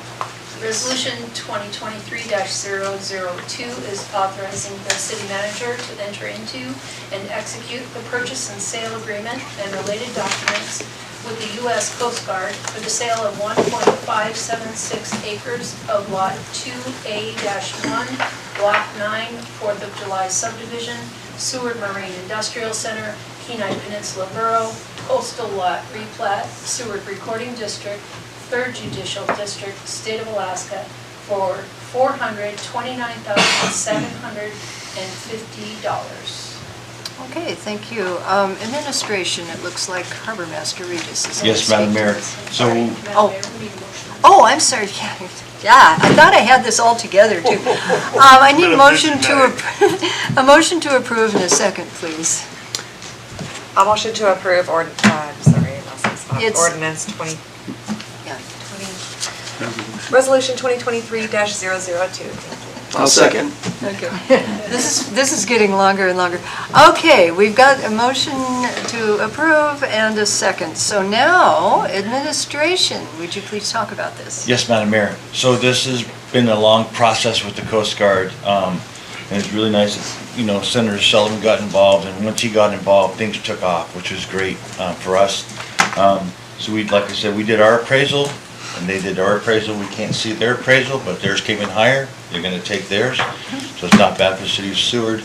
So when the land does transfer, we're gonna get the facility here that's located on Next Float Road, which can be used for one of the other city departments or however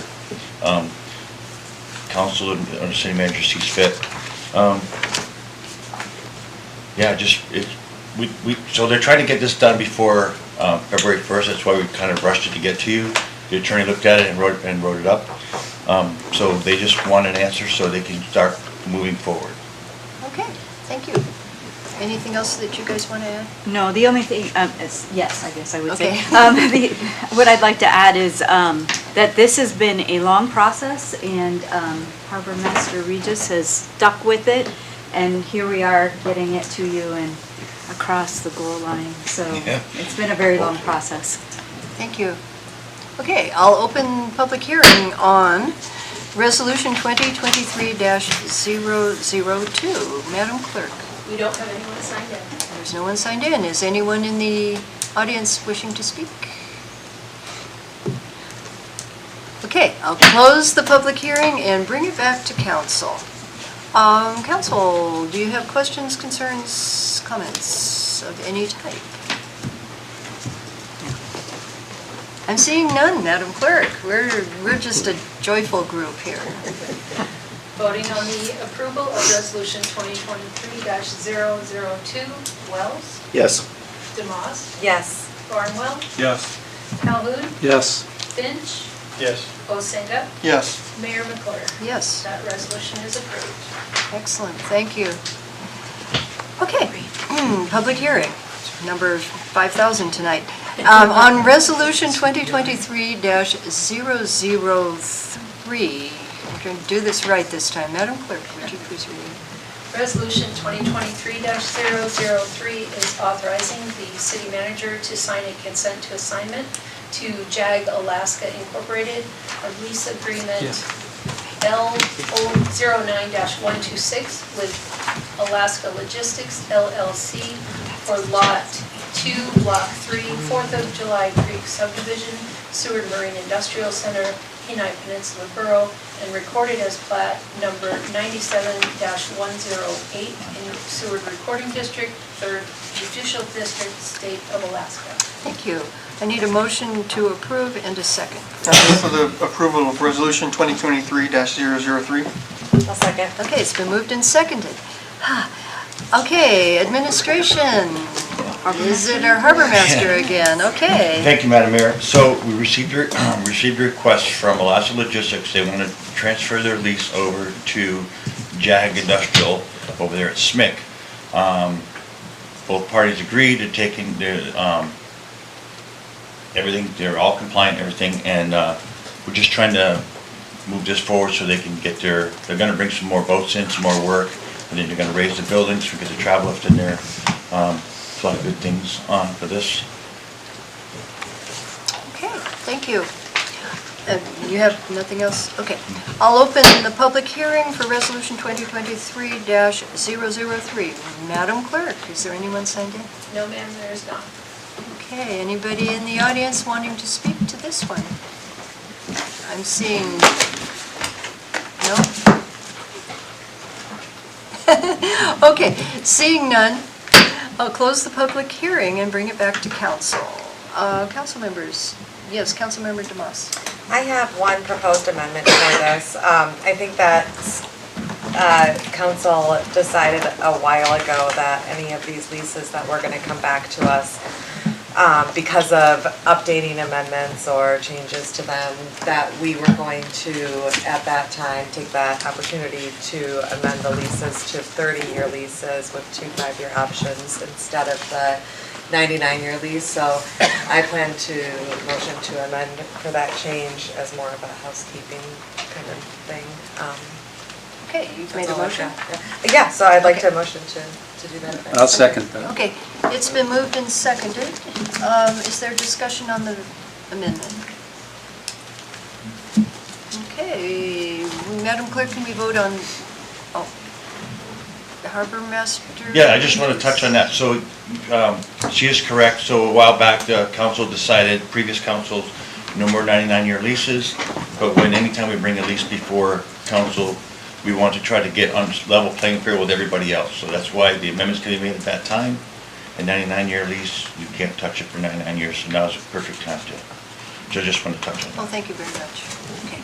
Anything else? Okay, Madam Clerk, we're ready to vote on the amendment. Voting on that amendment, Calhoun? Yes. Barnwell? Yes. Demas? Yes. Osenga? Yes. Wells? Yes. Finch? Yes. Mayor McClure? Yes. That amendment is approved. Okay, so we have the amended resolution. Any comments, questions remaining? Okay, Madam Clerk, we're ready to vote on the resolution. I think. I have a question. Oh. Just for Mr. Reed, just real quick. Councilmember Barnwell. Yeah, because JAG is growing, I'm just curious what's going on with their housing, or how are they dealing with that? So from what I understand, they purchased a bunch of property out the road and built a huge bunkhouse out there. I'm not, just between Lake Drive and Bear Creek Drive, the old chicken farm in there. They built some houses and stuff in there. They have several in town. And how many employees do they have at any given time? It's up to like 250 or something like that, isn't it? It does go up and down, fluctuates. Right now, they probably brought more folks in because they got the custody in here for a couple months. It all depends on the workload. They bring them in, they'll house them. And of course, they do hire a whole bunch of locals that already live here and have housing, so.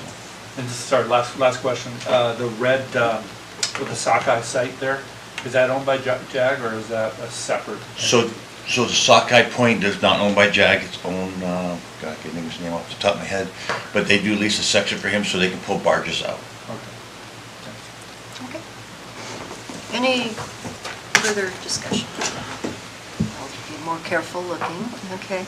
Madam Clerk, we're ready to vote, I believe. Voting on the approval of resolution 2023-003 as amended, Wells? Yes. Osenga? Yes. Demas? Yes. Finch? Yes. Barnwell? Yes. Calhoun? Yes. Mayor McClure? Yes. That resolution is approved. Thank you. We have more. Public hearing for resolution 2023-004. Madam Clerk. Resolution 2023-004 is recognizing the 2023 City of Seward Harbor Tariff. Okay, I need a motion to approve and a second, please. Motion to approve resolution 2023-004. I'll second. Okay, it's been moved and seconded. Administration, that would be the harbor master again. Thank you, Madam Mayor. So our tariff, so our mortgage comes up every year, it's by the CPI. It's an automatic, it was back done in, I think, 2008. And then our wharfage rates and stuff like that, where they do a biannual rate, will come back next year. And then also you guys approved this summer, the rates are raising the increase on the travel lifts, the storage of SMIC, all that stuff come together. But we have to, you guys have to approve it because you gotta go to the Federal Maritime Administration. It's gotta be registered because of the, stuff across the dock, wharfage across the dock. So. Thank you. Do you have anything to add? No, thank you. Okay, I'll open the public hearing for resolution 2023-004. Madam Clerk. No one has signed it. Anybody in the audience want to speak to this one? Okay, seeing none, I'll end the public hearing, which was a very brief public hearing, and bring it back to council. Are there any comments, concerns, questions? I see none. Madam Clerk, I think we're ready. Voting on the approval of resolution 2023-004. Calhoun? Yes. Wells? Yes. Barnwell? Yes. Finch? Yes. Demas? Yes. Osenga? Yes. Mayor McClure? Yes. That resolution is approved. Okay, and our final public hearing tonight is on resolution 2023-005. Madam Clerk.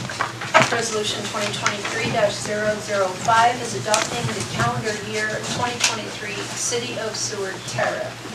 Okay, administration. Thank you, Madam City Manager. Thank you, Madam Mayor. As indicated in the resolution, the rates have been adjusted with the CPI at 2.1%. Okay. And that is for the water, sewer, and electric. Right. Okay, thank you. I will open public hearing on Resolution 2023-005. Madam Clerk. We do not have anyone signed in. Anyone in the audience wishing to speak to this one? You're missing such an opportunity. I'll close the public hearing and bring it back to council. Council, anything? Glassy-eyed. Okay. All right. Madam Clerk, I think we're ready on this. Voting on the approval of Resolution 2023-005. Barnwell, Yes. Finch, Yes. DeMoss, Yes. Osenga, Yes. Wells, Yes. Calhoun, Yes. Mayor McClure. Yes. That resolution is approved. Okay, so now, in new business, number 10, resolutions, we had one removed from the consent agenda right way back at the beginning of this meeting, and that is Resolution 2023-006, which appears on page 52. Madam Clerk, could you read that in, please? Resolution 2023-006 is amending the City of Seward 2023 fee schedule, adding a short-term rental permit fee of $50 to the community development fees. Okay, I need a motion to approve and a second, please. I move for the approval of Resolution 2023-006. I'll second. Okay, it's been moved and seconded. Who wants to speak to this one? It would be our Community Development Director. Good evening, everybody. So in the process of when we were looking at short-term rentals, this is kind of separate from the regulation, but kind of the standard industry practice for short-term rental permit fees is one night's lodging as an annual price. But we're not trying to like make money on this, but we are, so this fee is for $50 per like unit that you rent out for that annual fee. So if you have a 5-unit plex, that would be $250 for that annual fee. If you have a bed and breakfast in your house, that would be 1 unit. That's $50. So that's it. Just yeah, that's what that is. Okay, thank you. This isn't a public hearing. Who was it that took this off? It was Councilmember Calhoun, so would you speak to why you might have removed? Well, I guess a little clarification on stuff when we talk about, one, I'll just make a statement to start that, you know, our lodging businesses in town create a lot of revenue, and they are up against lodging businesses outside of town that don't pay any of the same fees and stuff that they have to. And I'm not really sure that I want to support adding another fee to them when they're creating the revenue that they're creating for us. But that set aside, how does that affect hotels? This is specifically for short-term rentals. It was not, hotels were not discussed as part of our assignment there, and so we did not include hotels in that, so, but they could be included. No, okay, thanks. I don't think they should be. But then again, I don't agree with adding this fee.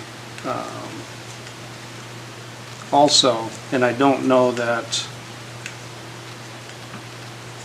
I can make an amendment to remove the fee, because all the thing motion is for the fee. Yeah, I think it would be more of voting it down. We could amend the amount. Okay. I'm just not in favor of adding another fee onto our lodging industry, quite honestly. They pay a $30 fee for life and safety inspection. They pay a $30 business fee. You know, business license for the city. They create a lot of bed tax, a lot of sales tax, and I just see it as another chop on them when they're trying to compete with a lot of the lodging businesses outside the city. Well, Councilmember Calhoun kind of answered. I was going to ask, what is this fee actually why would you want to implement this fee? I mean, what is it covering? I mean, I was trying to figure out if it was a business license, is it I guess it's, okay, you know the question. Yeah. So this fee, what it's really covering is we pay for our Hamari services to search and kind of do that compliance piece. That's it's over $6,000 a year. We're also introducing our online application now because that was one of our big things that we heard from our short-term rental businesses, that we want an application that you only have to fill out once that transfers over every year. And so we're spending money to develop that. It's I would say short-term rentals are a very highly involved review process that takes lots of time. We're not trying to make money, but just kind of recoup some of the expenses that are involved in maintaining kind of the short-term rental, that whole business piece. Does that answer you? Go ahead. Yeah, can I ask one more? Oh, yeah. So, would there be, would it be feasible to, or possible to amend a fee that you're already collecting? I mean, a bit, Councilmember Calhoun had listed off some fees that they're already paying. Yeah, so they pay a business license fee to the clerk, then they pay their life safety inspection. I don't know how much that fee is at this time. $30, I believe. If you look on the fee schedule. Okay. Councilmember Barnwell has a question. So, is the borough considering adding a fee for similar services that you know? Not that, I don't. Did the borough track it through that same system or any system? Not that I'm aware of. Other questions, concerns? No? Other discussion? So the question is, or the resolution is to add the $50 fee. Are we ready to vote? Looks like we might be, Madam Clerk. Voting on the approval of Resolution 2023-006. Barnwell, Yes. Demas, No. Calhoun, No. Osenga, Yes. Finch, Yes. Wells, No. Mayor McClure. Yes. That resolution is approved. Okay, wow. We now move down to 10C, other new business, which would be setting the timing for the 2023 annual evaluations. The council evaluates annually the city attorney, the city clerk, and the city manager. And I had a whole thing planned out, and then it was going to begin with the city clerk, and then I was informed by said clerk that she's going to be vacationing when we were going to evaluate her. So I'd like to amend my original plan, which hardly anybody knows about anyway. So what I am now thinking, for the new people, what we do is we set a date for, it would be after a meeting, it would be an executive session to go through the evaluation forms and have one-on-one, or council and one time with said people. Prior to that, there's an evaluation form that will be handed out and then collected, and there's a date for the collection, and then there's a two-person evaluation team which will be decided tonight for each one that will tabulate the results of the evaluation. And then when we meet, we all have them, but also the person gets copies of those and they can, see them and this and that. Is that enough of an explanation? Okay, so my plan originally was to begin with the city clerk. I would like to suggest that we begin with the city clerk, but I'm looking at the February map now, or calendar, to begin with that on February 13th, to have the city clerk's evaluation at the end of the meeting on the 13th of February.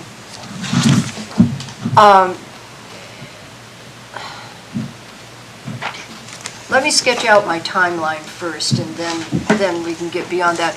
Which, if that's agreeable to people, the time for submittal would be 5 p.m. on Friday the 10th at and we'll discuss that in a minute. Here's a question for council that I would suggest. Could we do also on that same meeting, the city attorney? Or on the 27th in February, do the city attorney? Because then that would put us in the schedule. 28th? On the, I'm sorry, February, it's the 27th. Oh, I'm sorry, I looked at the wrong. Yeah, I know. My personal idea would be keep it separate meetings, right? Because it can take some time. Yeah, separate. But 2 in 1 month, is that gonna overload anyone? Okay, so let's put the attorneys, if you're gonna be around-ish, I guess that's. Actually, probably not. Would you be available on? First meeting in March. Oh, well, that wasn't what I was gonna ask, but okay. You would be better on the first meeting of March, which would be the 13th of March? How's that sound? Yep. Okay, so the attorney on the 13th of March. And so then that would mean that, and is the Friday before the Monday meeting, is that adequate time for you folks, for us to collect and tabulate over the weekend? Is that how we usually do it? Okay, 5 p.m. on the 10th then, and we'll talk about that. Okay, so then this comes now down to the city manager, and we'll give you a choice because we could do another in March on the 28th. We could do it on the 27th of February. It doesn't matter what order. February 27th is fine. You prefer that? Okay, so the city manager on that date, and then 5 p.m. on the We might need 2 days for hers. 24th. Better bring food. Whoops, city manager. Okay, so there's 2 other things we have to do. Thing 1 is, I've decided that I would like a uniform system of turning in the evaluation forms. And as mayor, I think I can request that I get paper forms. So the clerk will send out the forms, but we'll get them printed out and we'll have, so I can pass out when we do the evaluations, each person will have their form sitting in front of them and we can discuss. Is that okay with everyone? That means some printing, but the forms aren't very long. The other thing is, I'm going to request that all forms be turned into the Human Resources Office. Prior to this, they'd been turned into the city clerk's office, but HR is just right down the hall, and I've asked, and they're willing to accept them. So what they would be turned into a manila envelope that's sealed, and just like before, but we would turn them in at Human Resources. Is that okay with everyone? What else do we have to do? Oh, and the big thing is we have to assign the 2-person tabulation teams for each one. So for the city clerks, I'm going to start at the beginning, and that would be for the February 13th meeting. I would volunteer to be 1. And what I'd like to do is have a seasoned person be 1, and then put the newer people along with a less seasoned person for that one. So I can take, there's 2 for each. So if it's me, and who would volunteer to tabulate, and this is just a matter of tabulation. Councilmember Wells. Okay, so myself and Councilmember Wells, we can get together on that. And then for the city manager, which would be February 27th, but tabulating that weekend before, I'd like volunteers, 1 person who's, been here around. Okay, so Mr. Osenga, and 1, maybe a new person if you want to try it out. Yeah, I've done evals for 25 years, so. Perfect. Okay, so Councilmember Finch. And then for the attorney, which would be on the 13th, the weekend before, who would like to volunteer? Okay. Councilmember DeMoss and new person? Barnwell. Does anybody feel left out? Okay. Did we do that right? I've got this all here. I'm gonna Bad about being left out. I'm gonna pound this into stone, okay, and we'll get this all going. Thank you very much. I do know how to add them. Okay, I think I covered all the bases. Can anybody find anything else I need to do with that? I think we're good. Okay, thank you very much for the time for that. We're just moving along. Informational items and reports, there's a bunch of stuff in here. Planning and Zoning Commission report, Commerce Advisory Board minutes, Historic Preservation Commission minutes, Providence financials for October, November. Always good reading.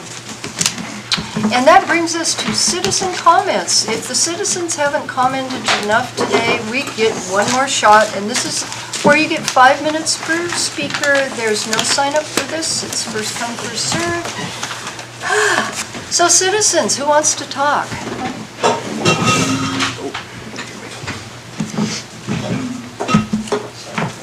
And the usual name and inside, outside. Rissy Casagrande, inside city limits.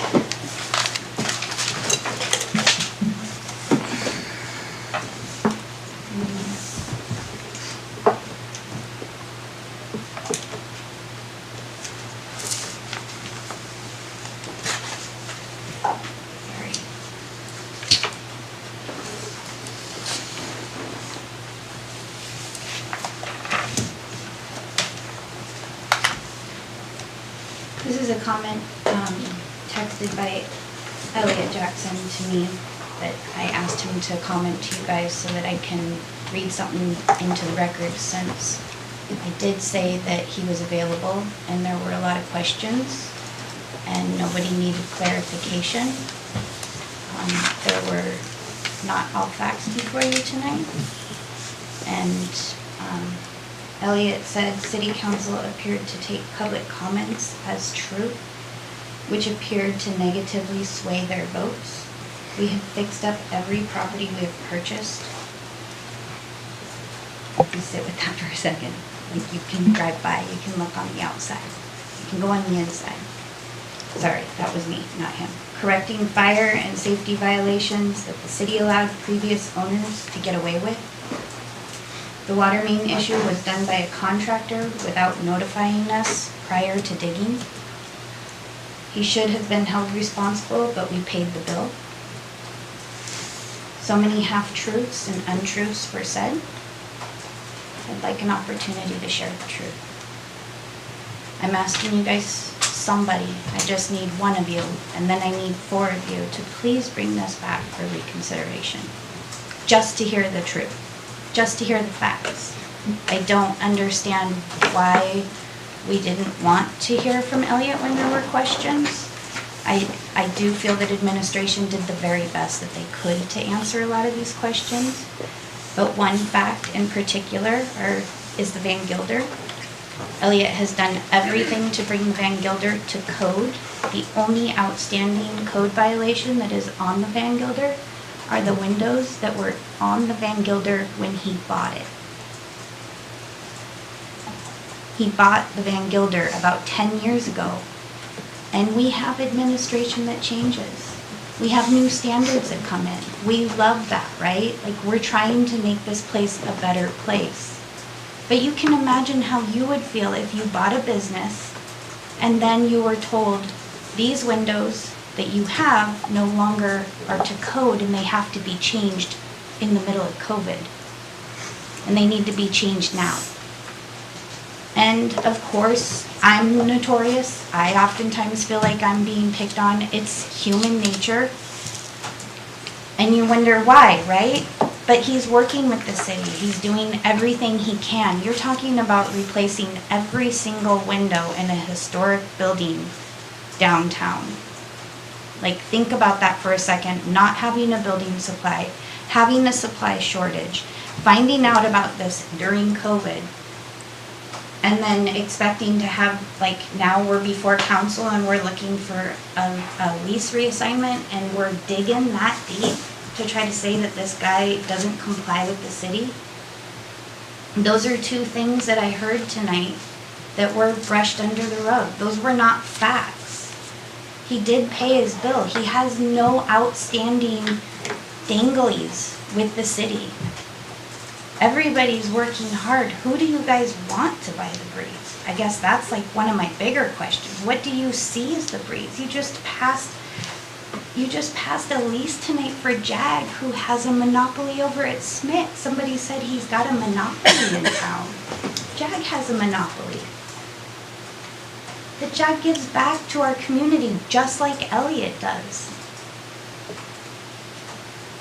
I really, I'm dumbfounded. Of course, it's a personal thing for me because I've been working on this for over a year, and I've just watched a whole bunch of my aspirations and dreams and everything go flushing down the toilet. I can't even imagine how Elliott and Yuri and Susan feel right now.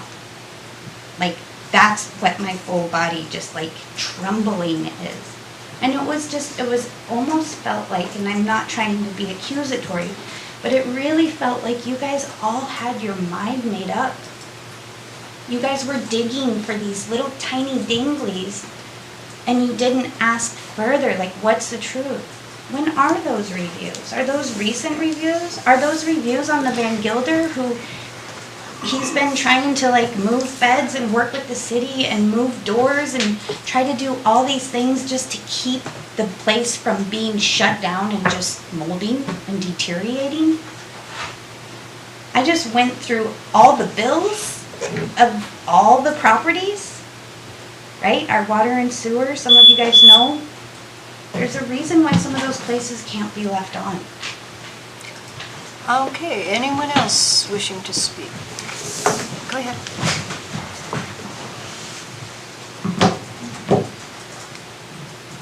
My name's Callie Bacon, Inside City Limits. I'm here on behalf of the Mindenbergs, together with Nicole Lawrence. I've been representing the Mindenbergs for over a year on their listing of the Breezen property. They have been business owners in Seward for well over 30 years. They have been long-term employers to so many Sewardites. They have given so much to this community. They've made such a positive contribution. These are good people. The Mindenbergs are good people. The hotel is Yuri's legacy. The list price of this property is $8.5 million. This is not a property that just anyone is in a position to purchase. The property was on the market for over 8 months. Elliott's offer on the property was accepted. It is acceptable to the seller. Both parties have extended many thousands of dollars. This is a complex sale. There are attorney fees, there are liquor license transfer fees, there are appraisal fees, surveying fees. There are going to be expenses to the parties that they're not going to go away if this sale doesn't go through. They're not transferable to the Mindenbergs if they find another buyer. By denying the lease assignment, you're punishing Yuri. You're punishing the Mindenbergs. If Elliott cannot purchase this property, he may find other suitable investments in Seward. If they're not on city land, we wouldn't be here. But Yuri is left without a buyer. The Mindenbergs property, is it going to be tinged by the idea that the council may turn down a future buyer's bid? How will that hurt the marketability of this property? I ask you to please reconsider, to bring a motion to reconsider the Mindenbergs deserve the right to sell their property, and Elliott is the ready and willing buyer who wants to purchase it. Thank you. Okay, anyone else wishing to speak? Nicole Lawrence, Outside City Limits. Just for clarification, Susan would like to speak to you guys, Susan Mindenbergs. So am I allowed to put her through my phone so that she can speak to you? I don't believe so. We don't have a phone-in option anymore. So can I call her and she can speak through me and I can tell you what she's saying? Is there any rule against that? May I ask the clerk on that? Yeah. Okay. Great. If that's acceptable with council, okay. Hi, Susan, it's Nicole. You can't speak through the phone, but I can pass on what you're saying. I am gonna say exactly what you're saying. We have 4 minutes, so go ahead. Yep, go ahead.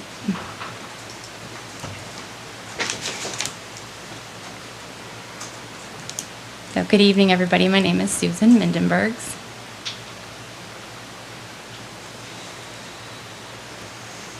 My husband, Uris Mindenbergs, bought the Breeze in 1978.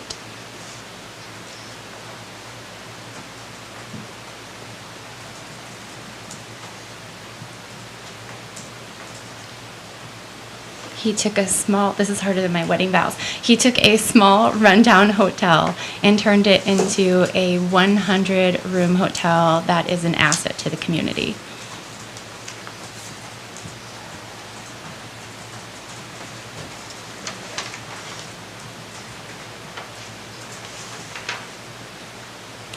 Uris put his blood, sweat, and tears into making this a place where people would want to stay and also where people would want to work.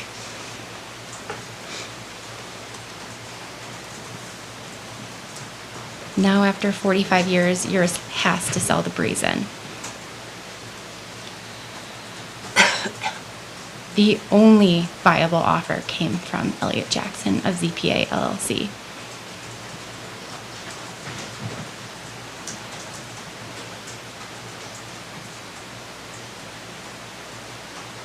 Uris explained to Elliot that the only reason that the Breeze is successful is because of the loyalty of the staff.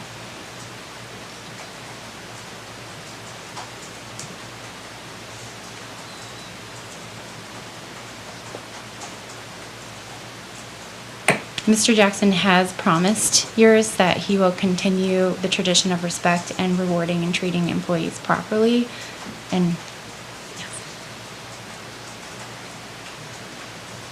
Uris is 82 years old.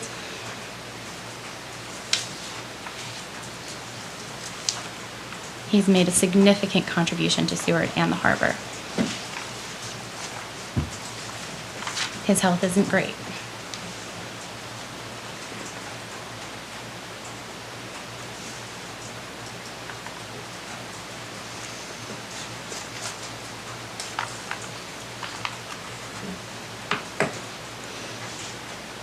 If the city denies this lease assignment, they're going to reward all of Uris's hard work, financial input, with severe financial hardship on the family.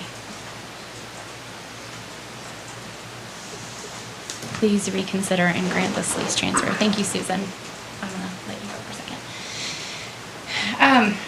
You know, I'm pretty shocked about the decision here, and I guess part of the reason I'm shocked is because other people here are business owners, and I can't imagine if you had faced the discrimination that you just showed tonight when you went to purchase your business, or if you go to sell your business someday. And then we're talking about people having monopolies. Like, I understand. I have my own personal opinions about certain people in the community, but Elliot has demonstrated all kinds of good faith in moving forward with keeping the employees. He's been polite in every single interaction he's had at the Breeze, taking the time to shake employees' hands. Before he ever had a chance to talk to any of those employees, they had already made up their decision. And I understand that in a small town, if you have a poor reputation, it is going to precede you in everything you do. And a lot of us who work really hard to have a good reputation might try to think, well, you deserve that poor reputation. But people can change and do try to change. And I can see the good side of Elliot too. I feel like quoting that it's a monopoly is really unfair. Tom Tugas is one of my employers. How much does Tom own? If Tom was trying to buy this hotel, would you deny this lease assignment on those grounds? I think it's pretty discriminatory, and I'm just really surprised that this is how it went. I feel like on behalf of Uri and the respect you guys have for him, I just really request that you guys bring resolution 2023 back for reconsideration. Okay, thank you. Anyone else wishing to speak? Yeah, go ahead. Nate Smith, outside of town. So basically what this has told me tonight is that we can march in 30 people and we can say we dislike a member of our community, and we can hide behind the fact in our attorney that says we're doing it for the greater good of the city. And it's people. So if we do this, and this ends up in litigation, and we take city tax dollars to pay for that litigation, where did that just do with my money that participates in this city? Does that mean when I don't like yours or your business, I can march 30 people in here and start just demonically lambasting you in front of the city and get what I want? Maybe make a couple backside deals with the council here? I mean, my understanding, there's a local buyer that offered less money that can't come up with the full amount of money. And this council just voted it down, hoping the local buyer gets it. I'm not sure where we're heading here, but this is pretty muddy water. I know you guys had a meeting with your attorney there, and he's advised you, and it was well worded. I listened to everybody up there talk, how they were doing it for the city and the people. The people have spoken. That's well rehearsed. That was good. I think we got our money's worth out of the attorney, prepping you on that. But I think if you guys had to give depositions and you guys went around and some of the back deals that were here, we'd be in a lot of trouble. We're gonna pay out. My understanding is that there were 2 other people that attempted to buy it that couldn't come up with the funding. He is the 3rd who did come up with the funding. The one that's in town can't quite make the entire amount of the funding. Is that the problem of the person buying it? Are we gonna sit here and character assassinate everybody that comes to buy that piece of property until the right person gets it? Are we gonna do that to our neighbors next, when they wanna buy a piece of property? Not sure where we're heading with this, but it did set a precedence and something that didn't have a precedence. So when there's something I don't like, I'm gonna march 30 people in here, and you better do it for the people, because it only took 30 people to strike down a pretty big deal. And if we're gonna talk about quality of employees that work at places, then let's bring up the fact that there was a dead body in that hotel for quite some time this past week. These same employees that come in and tell us that they're the best job and best thing around here. I just, I'm in awe. So when it does come to attorneys and fees and my tax dollars paying for those, I wish you guys could be held accountable for it, one way or another. Thank you. Anyone else? Okay, seeing none, bring it back to council administration comments and responses to citizens' comments. I'll begin with administration, Madam City Manager. Nothing further, thank you. Okay. Let's start with Councilmember Barnwell. Is this comment about the public comments? You can comment about anything you want at this point.